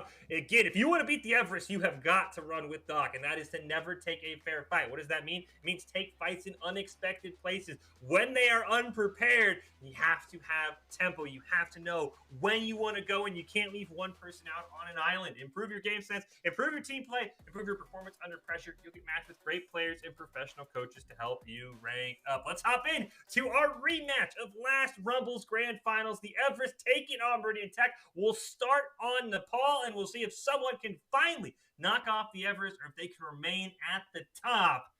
As we see Meridian Tech, fatigue always got to be a question, Mickey, especially after you play what was like an hour-plus match. And now you're going up against the best team. Again, eyes on Diamond Dog, eyes on Panda Squad. Those two can absolutely take over a game for the Everest. Right, and you know, I believe looking at what Everest is bringing out here, they have added a new tank player to their lineup, and I believe this is going to be their first Rumble with them, so that's going to be a big deal, as well as the fact that their DPS have been improving, have been leading with more off-angle control, so it's going to be a different look from Everest, as you can already see Meridian Tech getting into position to contest them by the stairways on the right side of the map. Steel Claw is also in for Meridian Tech, so maybe fatigue forcing them to bring in a new support player. As Panda Squad just gets kicked off. Looking for too much of a flank there. Phantom going down, though. That's going to be difficult, as Everest, they want to build into that EMP. That EMP is going to be the bread and butter of this team composition, and now they're going to be behind in terms of their own charge for that EMP, as Meridian Tech look like they're quite literally fired up after that extensive series that they just played against Stevens College. And the role swapping for Meridian Technical is crazy. We saw Big Boofus popping off on the Roadhog. He's now DPSing. So is Eternal Flame, who is landing huge antis before on the Ana. So just the flexibility Meridian Technical has is absolutely impressive. And I'm curious what their best lineup will be. Maybe they feel this is their best lineup as the Everest, even despite that first fight, are a scary team. And you can see the respect too. The moment they saw that Panda Squad was on their backline, look how quickly that Panda Squad has been able to try to build up that EMP. And now with 3 members down from Meridian Tech, they're playing at the disadvantage. Everest is going to be able to build into these next round of ultimates. But you can see currently Panda Squad, they saw Burning. Burning doesn't really know whether to try to contest there, as the point has already been given up to Everest. But with 44% of extra credit from Meridian Tech, not a bad start here for this team. You gotta look for Panda Squad, as you mentioned. They've been on the back line this whole day. They have that EMP available. I bet they start to fight off with a big one soon to come. Oh, yep, there goes the EMP. Is online for Panda Squad. Let's see how they're going to be able to utilize that, as Diamond Dog is the first to set down that minefield, the first one to use that ult. See you later, though, as Steel Claw gets taken off the map. That's that grapple from Diamond Dog, controlling so much of this space. Can he get another one here? They're just sending Meridian Tech all the way back to spawn. Didn't even need the EMP, which is the crazy part. They had just the minefield. We have seen some insane wrecking balls played today for really every single team, and now we get 3 ults for the Everest. We'll have 4 for Meridian Tech. I'm curious what Meridian Tech wants to do, but you see Panda Squad making Danger's setting up. This is very clearly an EMP play. And here goes the attack visor now from Big Boopus. Here comes the big EMP. It's a 4-man EMP, but even then, there was nobody from Everest to follow up. Soup gets the boop. Not only D-Mex, the Diva, but sends Chum all the way to the depths of the map. And now Meridian Tech flipped the tides, and this is a great spot for Meridian Tech to be, because look at the ultimates that are about to come online. They didn't use 2 of them from Eternal Flame and Burning, and they're about to get the Shatter ready for King Swifter. Eternal gets a hello from behind from Panda there. They were looking for a flank with that Deadeye too. That might have been huge. I want to see if the Everest hit the go button now with Eternal Flame out of the fight. See, Judge does miss that pulse bomb stick though, and now Steel Claw does go down. That would have allowed Steel Claw to build into this coalescence, but Meridian Tech, they're utilizing these ults, but they're not getting too much off of it. The whole hog from Burning has been used up themselves. Now Big Lupus also finding Luminescence. That's going to be huge with no Transcendence here for Everest. We're just getting into trades here, but Panda Squad needs to build into the EMP. That's going to be the game plan for Everest. Oh no, no, not Burning. Oh, Burning. I like that for Burning, otherwise up on. Panda would have just farmed that EMP for that fight. As you said, that's the key, and that's I think what Everest is really relying on is a big EMP. Panda Squad's going to have another one here. This is really the last chance for Meridian Technical before they have to start going in on a stagger, depending on how long they take. And Burning making the swap over to the Zarya to kind of soak up most of that damage. Here comes an EMP, a 6-man EMP. Nobody from Meridian Tech is safe. Big Boofus is the first one to get focused down on. But with the rally, Everest is just going to press forward. They're just going to play in front of Meridian Tech's face. And there's nobody from Meridian Tech that can even try to contest this point. They have the 6-man EMP, but no one, I think like we're died in the EMP. It was such a delayed reaction. I don't know if the Everest weren't ready for Panda Squad to go in, but the fact they get a 6-man EMP and they all live, and as you said, the rally comes out, the hold W comp comes out for the Everest. I really think that this Sombra is giving Meridian Technical absolute headaches, because they basically have to keep looking in so many different directions to try and find Panda Squad that they're never looking to actually take a fight. What was crazy though, off of that EMP, Meridian Tech was just denied so much time and so much abilities just from that fight alone, that the rally that Everest used to combo with that EMP allowed the rest of Everest to move up quickly to deny that space away from Meridian Tech, and they knew that they were only 10 seconds away from securing that point, so Meridian Tech had no choice but to eat all of that damage. Now going into round number 2 though for this first map, Everest looked like they have other game plans, and Panda Squad is on the Symmetra, so they are going to be able to teleport the rest of Everest to take that control over the point first. They're going to get there first. Meridian Tech's not too far behind, though. Here's Judge with a great flank, if he can see anybody. If he can get through those pillars, absolutely. But he's got those teleporters to actually maintain a bit of an off-angle position here. As you can see, Judge now getting onto the flank. Who from Meridian Tech can even contest this? The Reinhardt shield is going to get melted away, and now Meridian Tech can't even traverse through the space without going into the line of sight of Judge. I don't even know if they know Judge is up there. He's just destroying them. He's worried about the flank. There's no one there. And Diamond Dog has a Shatter. Meridian Tech just lost that fight so hard. And look at the ult differences. The Shatter 50% ahead for Diamond Dog over King. And with Judge being on this Bastion and taking that high ground angle on some Meridian Tech, that's going to waste so much time and split so much attention from Meridian Tech, and you just have Judge on the high ground with that teleporter that can just change positions and go all the way on the other side of the high ground. As you can see right now, he's denying a lot of that space from Meridian Tech. They have the nano boost, but is it going to be enough with Diamond Cloud looking for a flanking shatter, and he lands it. He tries to deny more, and Everest is still claiming so many of these heads away from Meridian Tech. Look at Judge, he's still just untouched up here. We have seen, it must be Bastion pop-off day, Vicky, because these Bastions have just been dominating every game so far today. The Bastion main influence is too much here. I cannot. With Meridian Tech also trying to run that composition after their first series at Stevens College. Stevens College doing something similar. And now Everest is here with the Cementer teleporter to change up that position. It's just been lethal in terms of controlling space. And look at this time bank with Everest nearing 70%. They have not been contested once on this point because of this approach. Luminescence should have a sound barrier for this next fight too. They're gonna have to use that sound barrier for the approach. I like the photon barrier that's gonna provide them some of that extra space while they do try to get onto the point. Panda Squad gets denied here. The shatter, now it's Meridian Tech's turn with King Swiffer to be able to deny that with the shatter. They're gonna finally turn the tide here on the points. But Everest, look at the extra credit that they got. Nearing 90% just to claim this point alone when they already have the advantage to claim this first map. I think that was a great job by Meridian Tech. They barely beat the sound barrier charging just as the two members went down for the Everest is when Luminescence had that sound barrier. So now they can probably just sound barrier and go in, especially off that pick from Eternal Flame. And they still have more ults too that they're rotating from. They're only using the Bastion ult. They have the Ant Matrix from not Doomfist, so that way they can control more of that space. And look at the amount of pressure, the damage as burns through all of his health. Luminescence still holds onto that sound barrier like you were talking about, and that's going to be important here since Meridian Tech has to play from the disadvantage. Everest want to hold on to the sound barrier to prevent Meridian Tech from flipping this point if they can set one toe on it and contest. Look at the Riptire in for Eternal Flame. Oh, the sound barrier, the overtime taken away here. Throws the Riptire though, you have to watch out. The remake kick off of Eternal Flame, Steel Claw goes down. Meridian Tech do not have enough members to stay on this point, and Everest, they're going to be the winners of the first map here in this first of 3 series. Everest, I mean, that first map on Nepal, it looked like maybe Meridian Tech could get back in, but the Everest just assert their dominance. And I will say the big question, Vicky, is the thing that Meridian Tech did so well in that Stevens College series, they were so adaptable. You had Burning DPS, and then you had Burning tanking, and now Eternal Flames DPSing.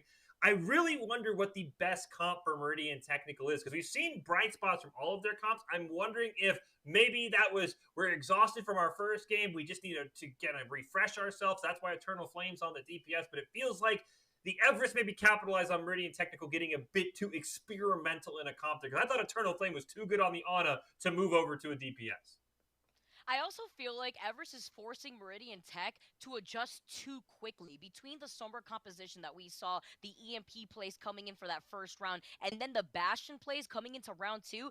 That's changing up the composition so quick onto Meridian Tech that there's a high chance that they just didn't have enough time to make those quick adjustments that we had seen from Meridian Tech just in their first series alone with Stevens College.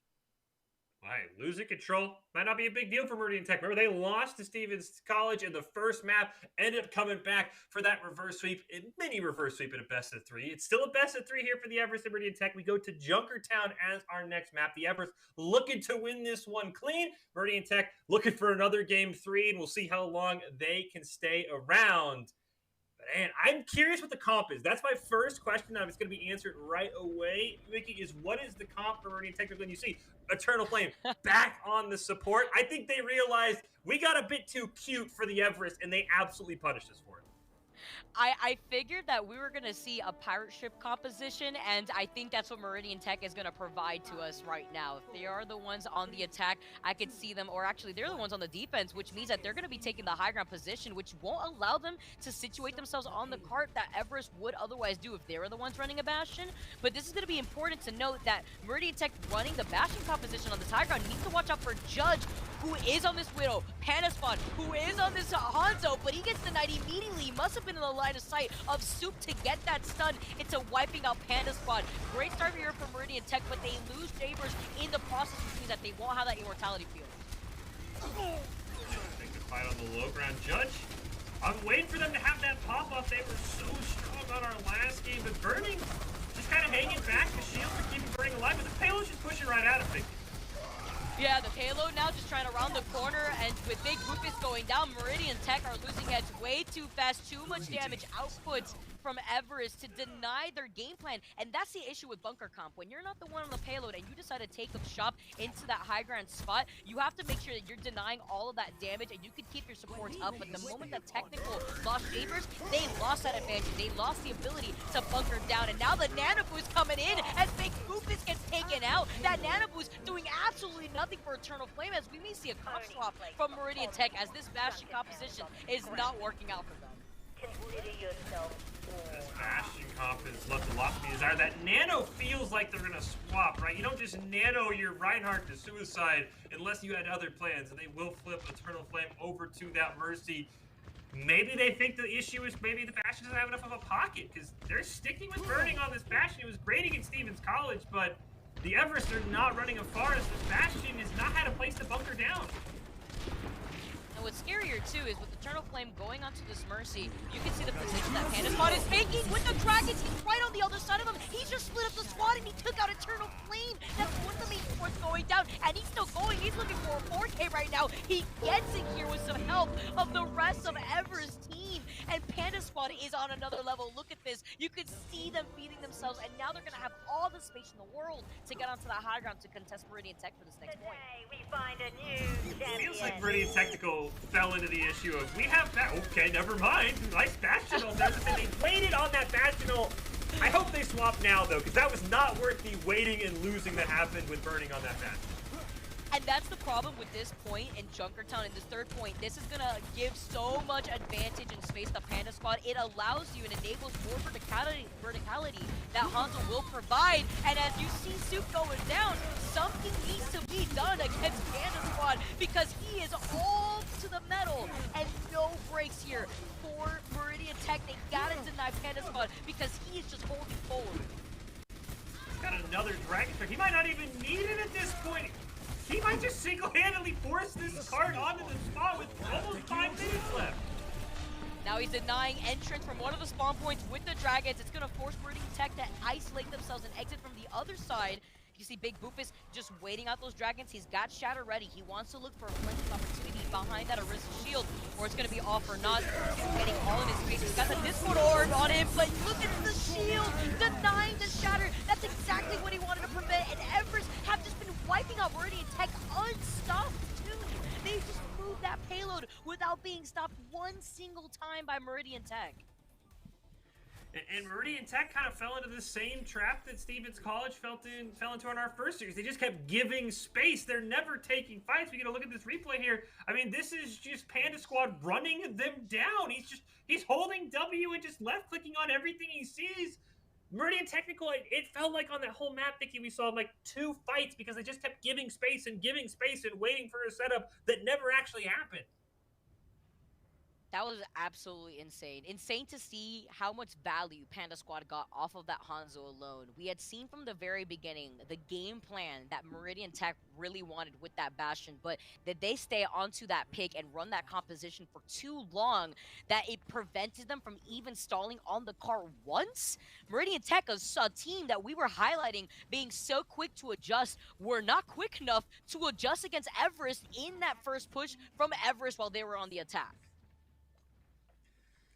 I'm curious what Meridian Technical wants to do, because this feels like their comp, Vicky, with Eternal Flame on the support, Burning in Soup DPSing, Big Boofus on the tank, but they're not going to the characters that won them, that they were so good on, like the Roadhog, like the Ana. They're being forced off their comfort choices by the Everest, and now I'm curious if this is an ego challenge here by Soup. Very rarely do you see the Widow get picked unless you know the other team has a good sniper, and you're like, I'm going to prove you wrong. This could go poorly for Soup if he just gets domed off the spawn. We have to see. I mean, with Big Boop is getting put to sleep already, does get woken up, and King Swifter getting put to sleep. Soup is the first one to go down. Panda Squad making a statement right out of the gate saying, Soup, you can try all you can, but I'm not going to let you get it. Denying the opportunity. And Everest getting those 3 picks first, it's going to put them in the driver's seat with those low charges. 5 onto the support, but an anti just basically spells Doom, not Doom. Fish picking up more. Meridian Technical just running into their death.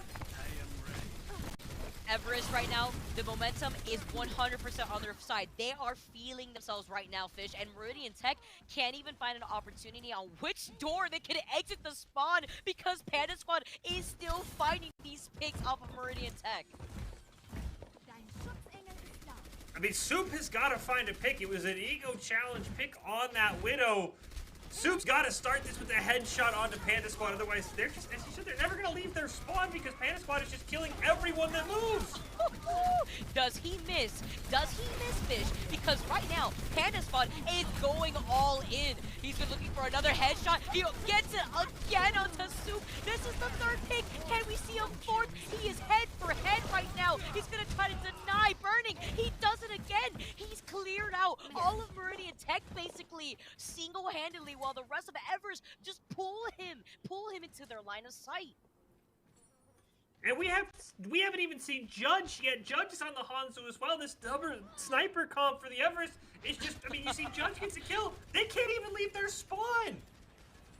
Judge is like, hold on, Panda, hold on. Let me do something too. I promise I can do it. And he does. He finds another head, though. Burning's looking for a flanking opportunity, but since he's trying to isolate the supports, you can see right now how everybody from Everest just shifted their entire attention onto Burning. He can't even get the blade kill onto not Doofus, and Everest have so many of their ultimates online. Even losing Luminescence may not do anything, because it doesn't even look like they need the rally in this instant with Diamond Dog playing so up ahead. You can see the confidence levels in favoring Everest. Double kill win for Chum there as well. And I have to wonder just how Meridian Technical breaks this. I feel like they've tried everything. Now Burning's going to try the Hanzo because the Genji didn't work, as you pointed out. Couldn't even solo kill a support. They need a huge haul here, probably from King Swiffer to start off this fight, because they can't even crack this high ground that the Everest have had the whole time. The reason why Everest is that #1 team right now, has been the most consistent squad to be able to take all these esports tower rumbles, and they're looking to do it again. Everest on the high ground, they have so many ults. Luminescence still has that rally as well to help stabilize the rest of the team, but it doesn't even need to be executed with less than a minute on the clock. Meridian Tech are struggling still to get out of their spawn. I think the Everest, even if Meridian Tech gets out of their spawn, have 4.5 minutes on their timer. Another for Panda Squad. Can they all play Orisa and Fortify? Oh no, Panda Squad is not giving them the opportunity. Even the bait, looking at the fact that Big Boofus wanted to isolate Panda Squad try to grapple away from there, but puts themselves into the line of sight of Burning, who finally ends up wiping out Panda Squad. The first time that Panda Squad has gone down since Everest has swept on this defense. But now, Meridian Tech can utilize this opportunity as a way to get some extra credit because they need it with less than 15 seconds on the clock. They're back, though, as you see Panda Squad picks up one. Judge is still on the back line as well, and is about 10% away from the Dragons. I don't know if Meridian Technical remembers that Judge is still alive. You saw the desperate shatter coming in from Meridian Tech to deny Everest from contesting on that payload, but that doesn't mean the rest of Tech need to go on the payload. Meridian Tech didn't touch the payload. They pushed all the way up, and they were unable to stay on the payload, allowing Everest to win map #2. They forgot about the payload. I cannot believe this. Why have you done this? I can't. My face, I'm just like in disbelief right now. They had the right idea. They moved all the way up. You executed the shatter. They had the cool lessons. They wanted to deny the space over to Everest. The issue was there was nobody from Meridian Tech in the backline to stay on the payload. What can they do at that point? Overtime was taking away. They didn't get to the first point yet. They didn't secure that extra time. And in that, Everest win map 2 on Junkertown. That was absolutely phenomenal. The Everest still looking strong, Vicky, from the Esports Tower. And, man, the Esports Tower's got some good things going on as well. Yeah, that was such a game to see here from Everest and Meridian Tech, but I feel like it mostly highlights and puts Everest on the spotlight to really show off why this team is so consistent in the way that they have been. Not only making some of those composition adjustments, but we have to talk about the execution that we are also seeing from not only the DPS lineup, from the tank lineup too, from Everest, because the tanks have been able to enable a lot of these DPS from taking the space and off angles that they have been able to take. I'm very curious to see who will be able to challenge the Everest. I thought Meridian Tech would be the best team to do it, but now we're going to take a quick break. When we come back, we'll see what Stevens College can do. We saw how close they were to Meridian Tech. Maybe they can offer a bit more of a challenge to the Everest. We come back, it'll be the Everest and Stevens College. That will wrap up our first week of this Week 3 Rumble. We'll come back with our final game of the night. Meridian Tech take it on the Everest right after this.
Visit NationalGuard.com to begin your guard adventure. Here are a couple lessons I've learned over the years.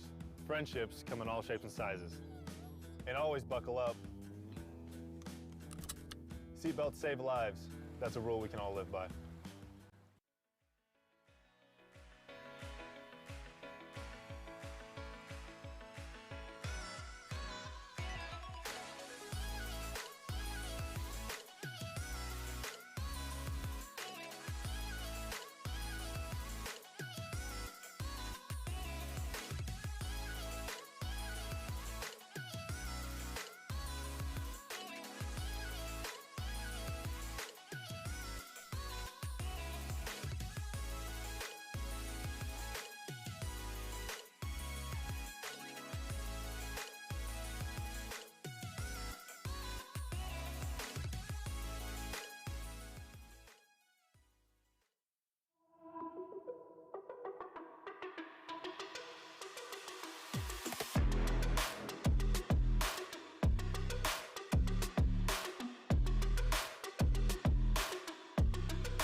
Welcome back into this broadcast, the Esports Tower Rumble in Overwatch. We are wrapping up our first week of week number 3. We have seen an incredible set of games. The Everest winning their rematch of the Week 2 Grand Finals. We also saw Meridian Tech barely edging out Stevens College in that first game of the night. But we're going to end things here. Fish, Vicky, Kitty calling all of your action with the Everest taking on the other half of our first matchup of the night, Vicky. It'll be the Everest taking on Stevens College. The Everest absolutely dominated Meridian Technical. We'll see what they can do against Stevens College as well.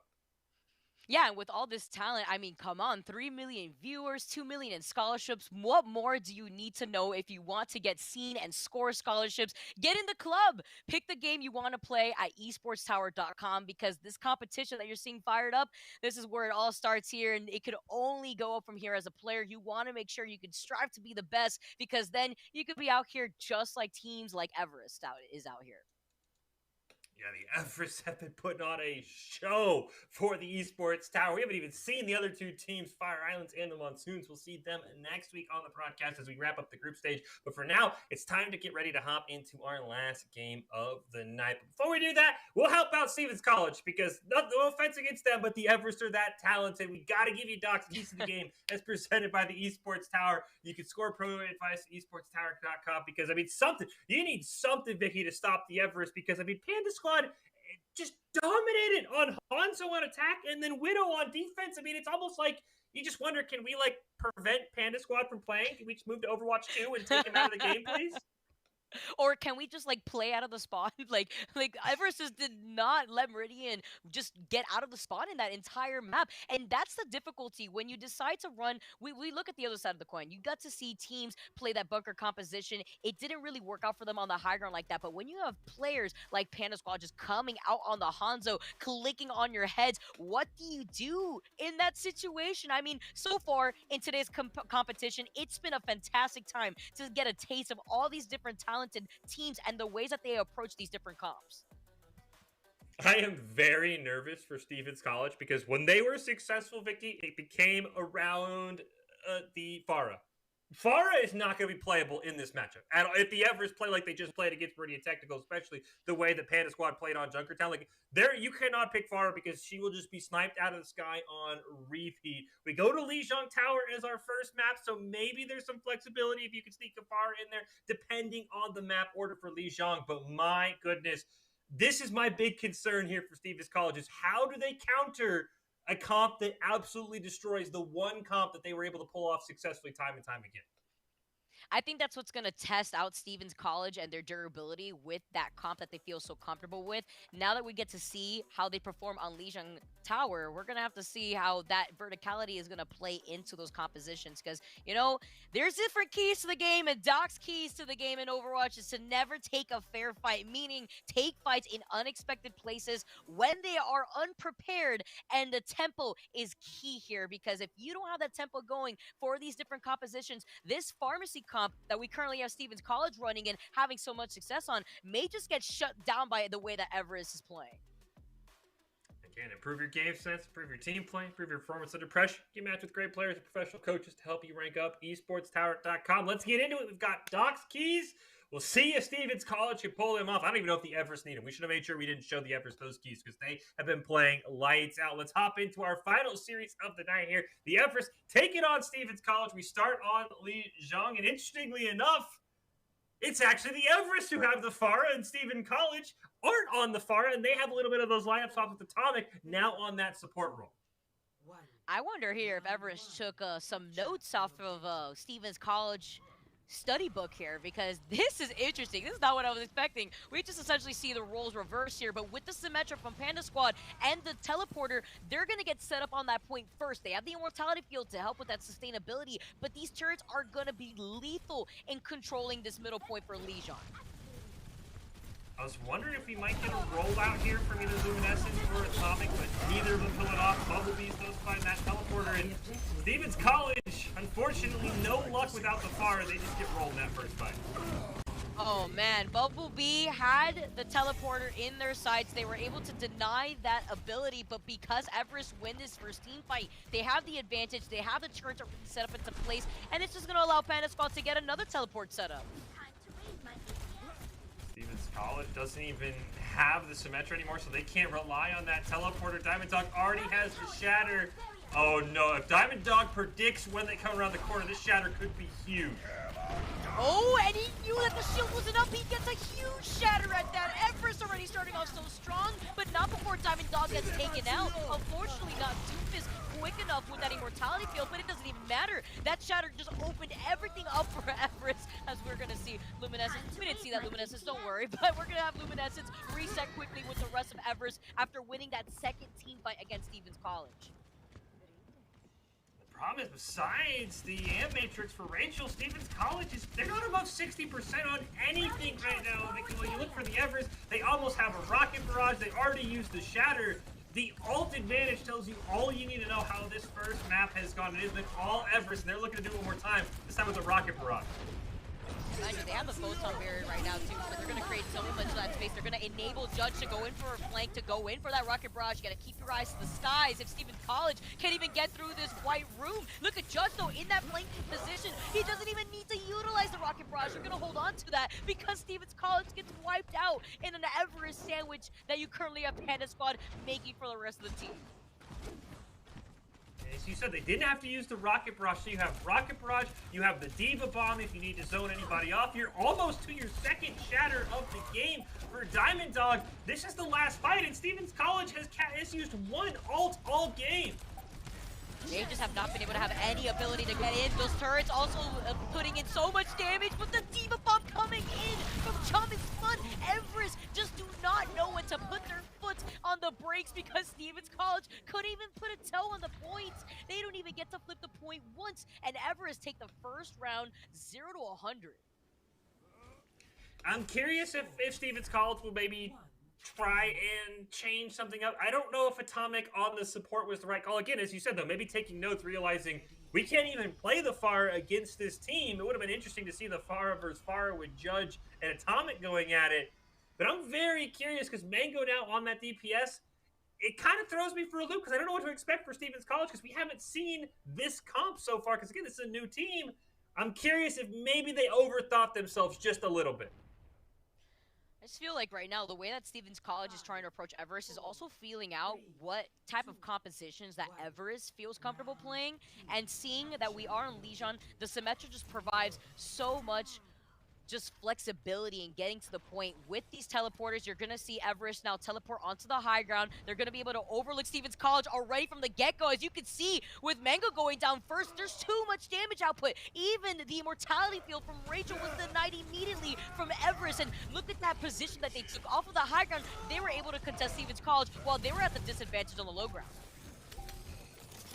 Now the Everest, they force a swap for Mango onto the Cassidy. You can just see the ult percent. I mean, you still have people in single digits for Stevens College. Everyone for the Everest up above 25%. And now they can kind of just hold this close door and force Stevens College to get creative as they get another pick right away.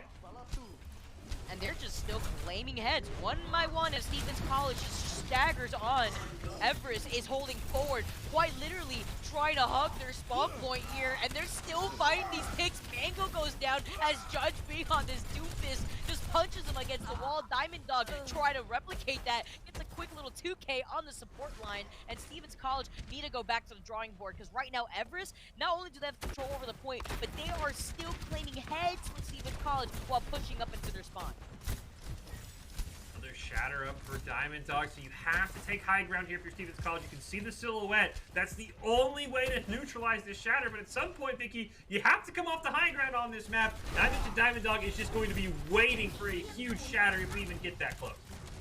Yeah, you gotta come down from the high ground. You gotta try to put a foot on that point because right now, look at this percentage. Everest is nearing 60%, and just like you said, Diamond Dog has that shatter. The moment that Stevens College drops down from the high ground, if they don't put down that Orisa shield and deny that shatter, it's gonna be now Stevens College to try to look out for Diamond Dog who's trying to take that position. But they're not giving that yet to him. They get that first pick, they trade that as Mango now takes out care of Finesse. They now that self-carrier for this next fight. Everest now, they're gonna be able to utilize everything though, and the Diva Bomb is gonna take care of Rachel with this breakthrough because they won't have that Ant Matrix as a threat. Diamond Dog still has that shatter. This is the problem I was worried about. Once they came off the high ground, Vicky, everything fell apart. You can avoid the Reinhardt on the low ground, on the high ground, but you can't cap the point on the high ground. They lost so much time. Yes, they avoided the shatter, but they didn't make any progress on the point. We're going to get another 0 to 100% favor for Everest here. Stevens College cannot even touch the points. They're all stuck by the spawn again. We are getting another case of Team Everest just denying any sort of space to their opposition, and it is quite crazy to see how consistent that they have been in that game plan. And to me, they're doing against the two best teams. Of course, we know Meridian Tech was in the grand finals last week, but Stevens College was toe-to-toe with them in our first match tonight. These teams felt even, in Everest, you said they're not even letting them get on the point. We'll go to Rialto for our second map. We'll see if the Everest can put another sweep together. I'm curious if Atomic maybe moves over. I feel like even though the Pharah probably will get hard countered by Judge and by Panda Squad, I feel like you have to try your best comp here because clearly they tried to get creative. They tried to say, we can't play Pharah, we'll put Atomic on the support. And she wasn't bad by any means, but it just wasn't the comp that they can win on. Yeah, it's difficult too because when you see that Stevens College had a really strong FAR composition, you can imagine that they wanted to test their waters against Everest and the way that they were going to approach that same exact composition. And unfortunately for Legion here, it benefited Everest and their composition swaps first, especially with that Symmetra, allowing them to control a lot more space faster than what Stevens College was even able to get set up. We'll get the Pharah, but it'll actually be from Mango as Atomic will remain on the support line. So I still think, again, this is the best comp that Stevens College has to win with the Pharah. I'm curious how Mango plays it, but I see Judge on a Widowmaker, and I get very scared because Judge can easily eliminate Mango right out of the sky.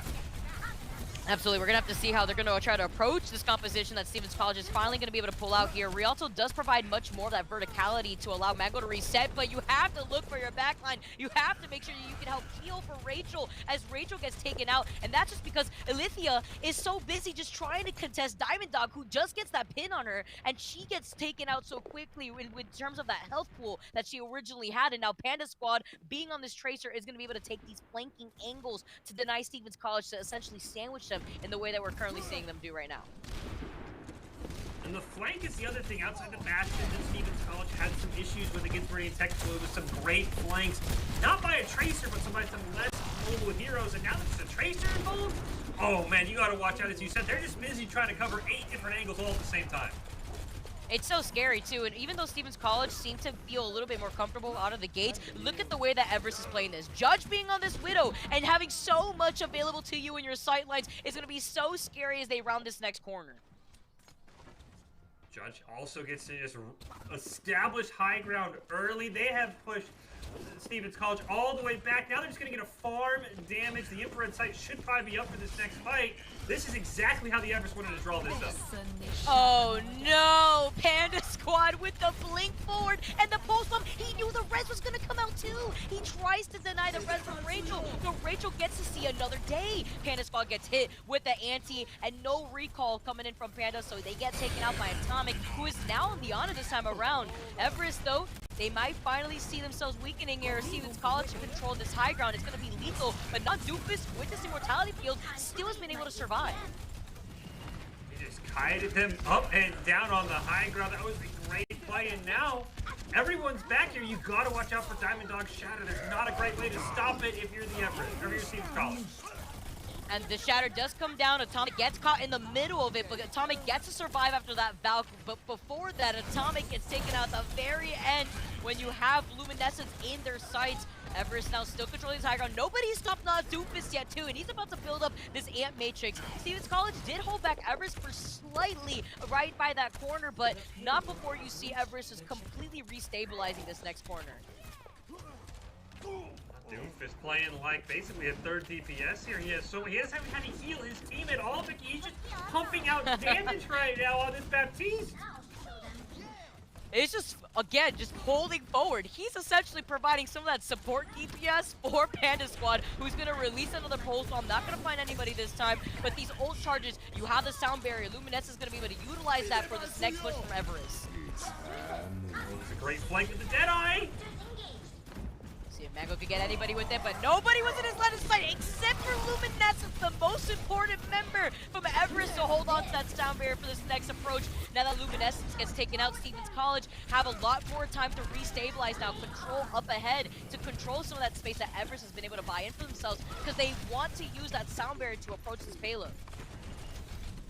I am curious if the Everest are going to move off Judge on this Widowmaker. It hasn't been bad, but I think they're just running out of value it can get. There's so many line of sight spots in this last payload place. I'd like to see Judge swap off to something that can provide a bit more oomph in extended team fights. Yeah, especially with Stevens College making the adjustments and Mango swapping off the Pharah into the Cassidy allows them to get those stuns onto Panda Squad and prevent Panda Squad from getting into a flanking angle. But the D.Va Bomb, Bumblebee in their line of sight, gets taken out by the D.Va Bomb, and Atomic meets his fate alongside him. Now right into the spawn, Soil Pound tries to back away, but Stevens College, they need to get something going here because look how far up Everest is pushing into their spawn. Nobody to contest this payload. I mean, that fight was basically, as you pointed out, Bumblebee got caught, now has to try and do a last grass tack visor. I couldn't quite find it there. Pin. Yeah, and now the pin from Diamond Dog just sending one of their members of Stevens College all the way through the back. Nobody was there to touch the payload. Everest just non-stop with this payload. The only time that Stevens College held them back was in that last choke point. They're right there. Unfortunately, Bumblebees gets nanoed. They're trying to set up a crazy tack visor play on defense, but a great Diva Bomb from Chum is Fum just picks him off. I think that was really the fight, because I think they hold him there with the nano tack visor, but unfortunately, a great Diva Bomb trying to just cause some zoning issues, and now we'll see what Stevens College wants to do, if they want to try and push with that Farah comp, if they're going to try something else. And I'm curious if Panda Squad or Judge will bring out a sniper and basically try and ground the pharmacy before it even gets going and really complete the sweep and complete a very impressive day one performance for the Everest. Yeah, we've been also hyping up Everest for all the right reasons. I mean, this is a team right now that has just been so consistent. Will they win a back-to-back Rumbles just to kick off this winter season? I mean, at the moment, that's exactly what it's looking like. But we have to highlight the adjustments that we had seen from Stevens College at the very end there. With Mango swapping over to the Cassidy, it was there so that way they could utilize that tool to prevent Everest from taking these flanking angles that they were able to build up with Panda Squad. And in that, try to deny that momentum that Everest was able to build up. But at the very end, in that last choke point, with Diamond Dog also taking a really nice position with that shatter, it was so difficult for Stevens College to encapsulate Everest at the very end there. Now, Stevens College, though, they're the ones coming out of the gates. They're the ones on the attack, so they have to break through the defense that Everest is going to be able to build up. Oh, yeah, no. I was worried about that, Mango. The ego check on the sniper. Panda Squad's going to put him right back in the squad. He's taken out both the DPS, and it hasn't even been 5 seconds after the gates opened. I can't even believe this right now. Everest, though, having the high ground to be able to angle their way into where Stevens College is going to be funneling out from. Look how confident Diamond Dog is playing, quite literally up in their face, past the bridge. I mean, you have to be careful here. You could get pulled out by Olympia off of the map, but right now, Stevens College can't even restabilize themselves. Judge has the Farah as well. Stevens College, they can't even get out of the spawn if they even make a move. Panda Squad's going to headshot your DPS on the high ground. I don't know how they can come out of this, because there's just so much control for the Everest right now. They need to get a pick onto Judge and Panda Squad somehow, probably at the same time. To think here, with Stevens College also trying to stick to this Bastion composition, what we had seen before from Stevens College versus Meridian Tech, and how Meridian Tech was able to make those adjustments. And now with Bumblebees going down again, this is a very similar outcome that we could expect with Everest now going all the way to their spawn. I mean, just getting the follow-up right there with Chum is Fum. Now the Shatter going down. Everest are hugging Stevens College spawn points. They don't even have any room to breathe. I was wondering if Judge is going to camp him with a rocket barrage. And yeah, this Bastion comp, I mean, I can see once they get on the payload it's going to work, but they can't even get on the payload. I think they need to get off this Bastion, try and find a way out, and then maybe Bumblebees can swap back. See Judge with that rocket barrage that you were saying, trying to take an off angle, maybe tries to predict a different approach from Stevens College if they want to go through the back end of the spawn instead. But Judge, not wanting to overextend, is going to hold back a little bit. They're getting excited. They know that they're winning these trades. They can't get ahead of themselves now. Supercharger being called in from Olympia to allow Stevens College to at least get some space. But Everest are playing this so spread out, it's difficult to nail down one target. Judge, it's a 1-for-1 trade, and now you've lost your whole point of the comp with the Bastion gun, so all this pushing means you still can't even get your back on the payload. Now it's actually harder for them to set up this comp. What's crazy is the way that Diamond Dog and Chum has still been able to survive through so much damage, even Diamond getting put to sleep by Rachel, but Stevens College aren't securing these picks, and that's the reason why they haven't been able to escape through the bridge alone, and they're just denying that composition, like you were saying, where they want to revolve that comp around the Bastion. Bastion dies again. Judge gets taken out. I like what they're doing, and this is the one thing that ended up bringing Stevens College down against Meridian Tech, is they were a one-comp team. They got to figure out how to change up this comp on the fly, because Bumblebees cannot get anywhere near the payload, which is all the value the Bastion needs. But he can't get there. He's just dying in spawn over and over again. again. You're just trying something over and over again and not finding any rewards for it. Even the anti-hitting onto Luminescence, you can't push in if that DPS, the one trick that you're trying to pull up your sleeve, is not working. It's not granting you the space that you want to shatter. On top of that, putting in so much pressure, but Alithia, with that ult, is going to be able to just deny any of that space. Here comes a Rocket Barrage, though, the flanking Rocket Barrage. They deny that, though, as you see Soypao finally isolate Judge in the skies, but not before it's met Mango right head on. Mango makes that quick swap, and I like the swap a lot better because now Mango can help go in from these flanking positions and stop Everest from getting onto this high ground. Last chance for Stevens College to at least get to the first payload point. They have the Bastion. Well, they have the Bastion set up. They were almost ready to go, Vicky, but unfortunately the Bastion goes down again. Now they have to pull out a miracle. You can see here with some of those adjustments that Everest has made, how they've been able to synergize with one another. Panda gets another pick though off of Rachel. That's one of the supports down, only leaving Atomic to keep the rest of Stevens College alive. They don't have time left. Overtime taking away from Stevens College, and it's only Bumblebees coming out of the spawn points. Everest fully denies Stevens College from even getting to the first point. The Everest looking strong once again. They are absolutely popping off. The Everest pick up the win here. They move to 2-0 again. We'll see if they can go back to back in our grand finals next week. But they are looking so strong right now, Vicky, and I have to say, I mean, Stevens College and Meridian Tech look like our two best teams. I mean, again, we'll see the Monsoons and Fire Islands next week in our Rumble when we wrap up the group stage. But, I mean, do you have any advice you can give these teams to be able to take down the Everests?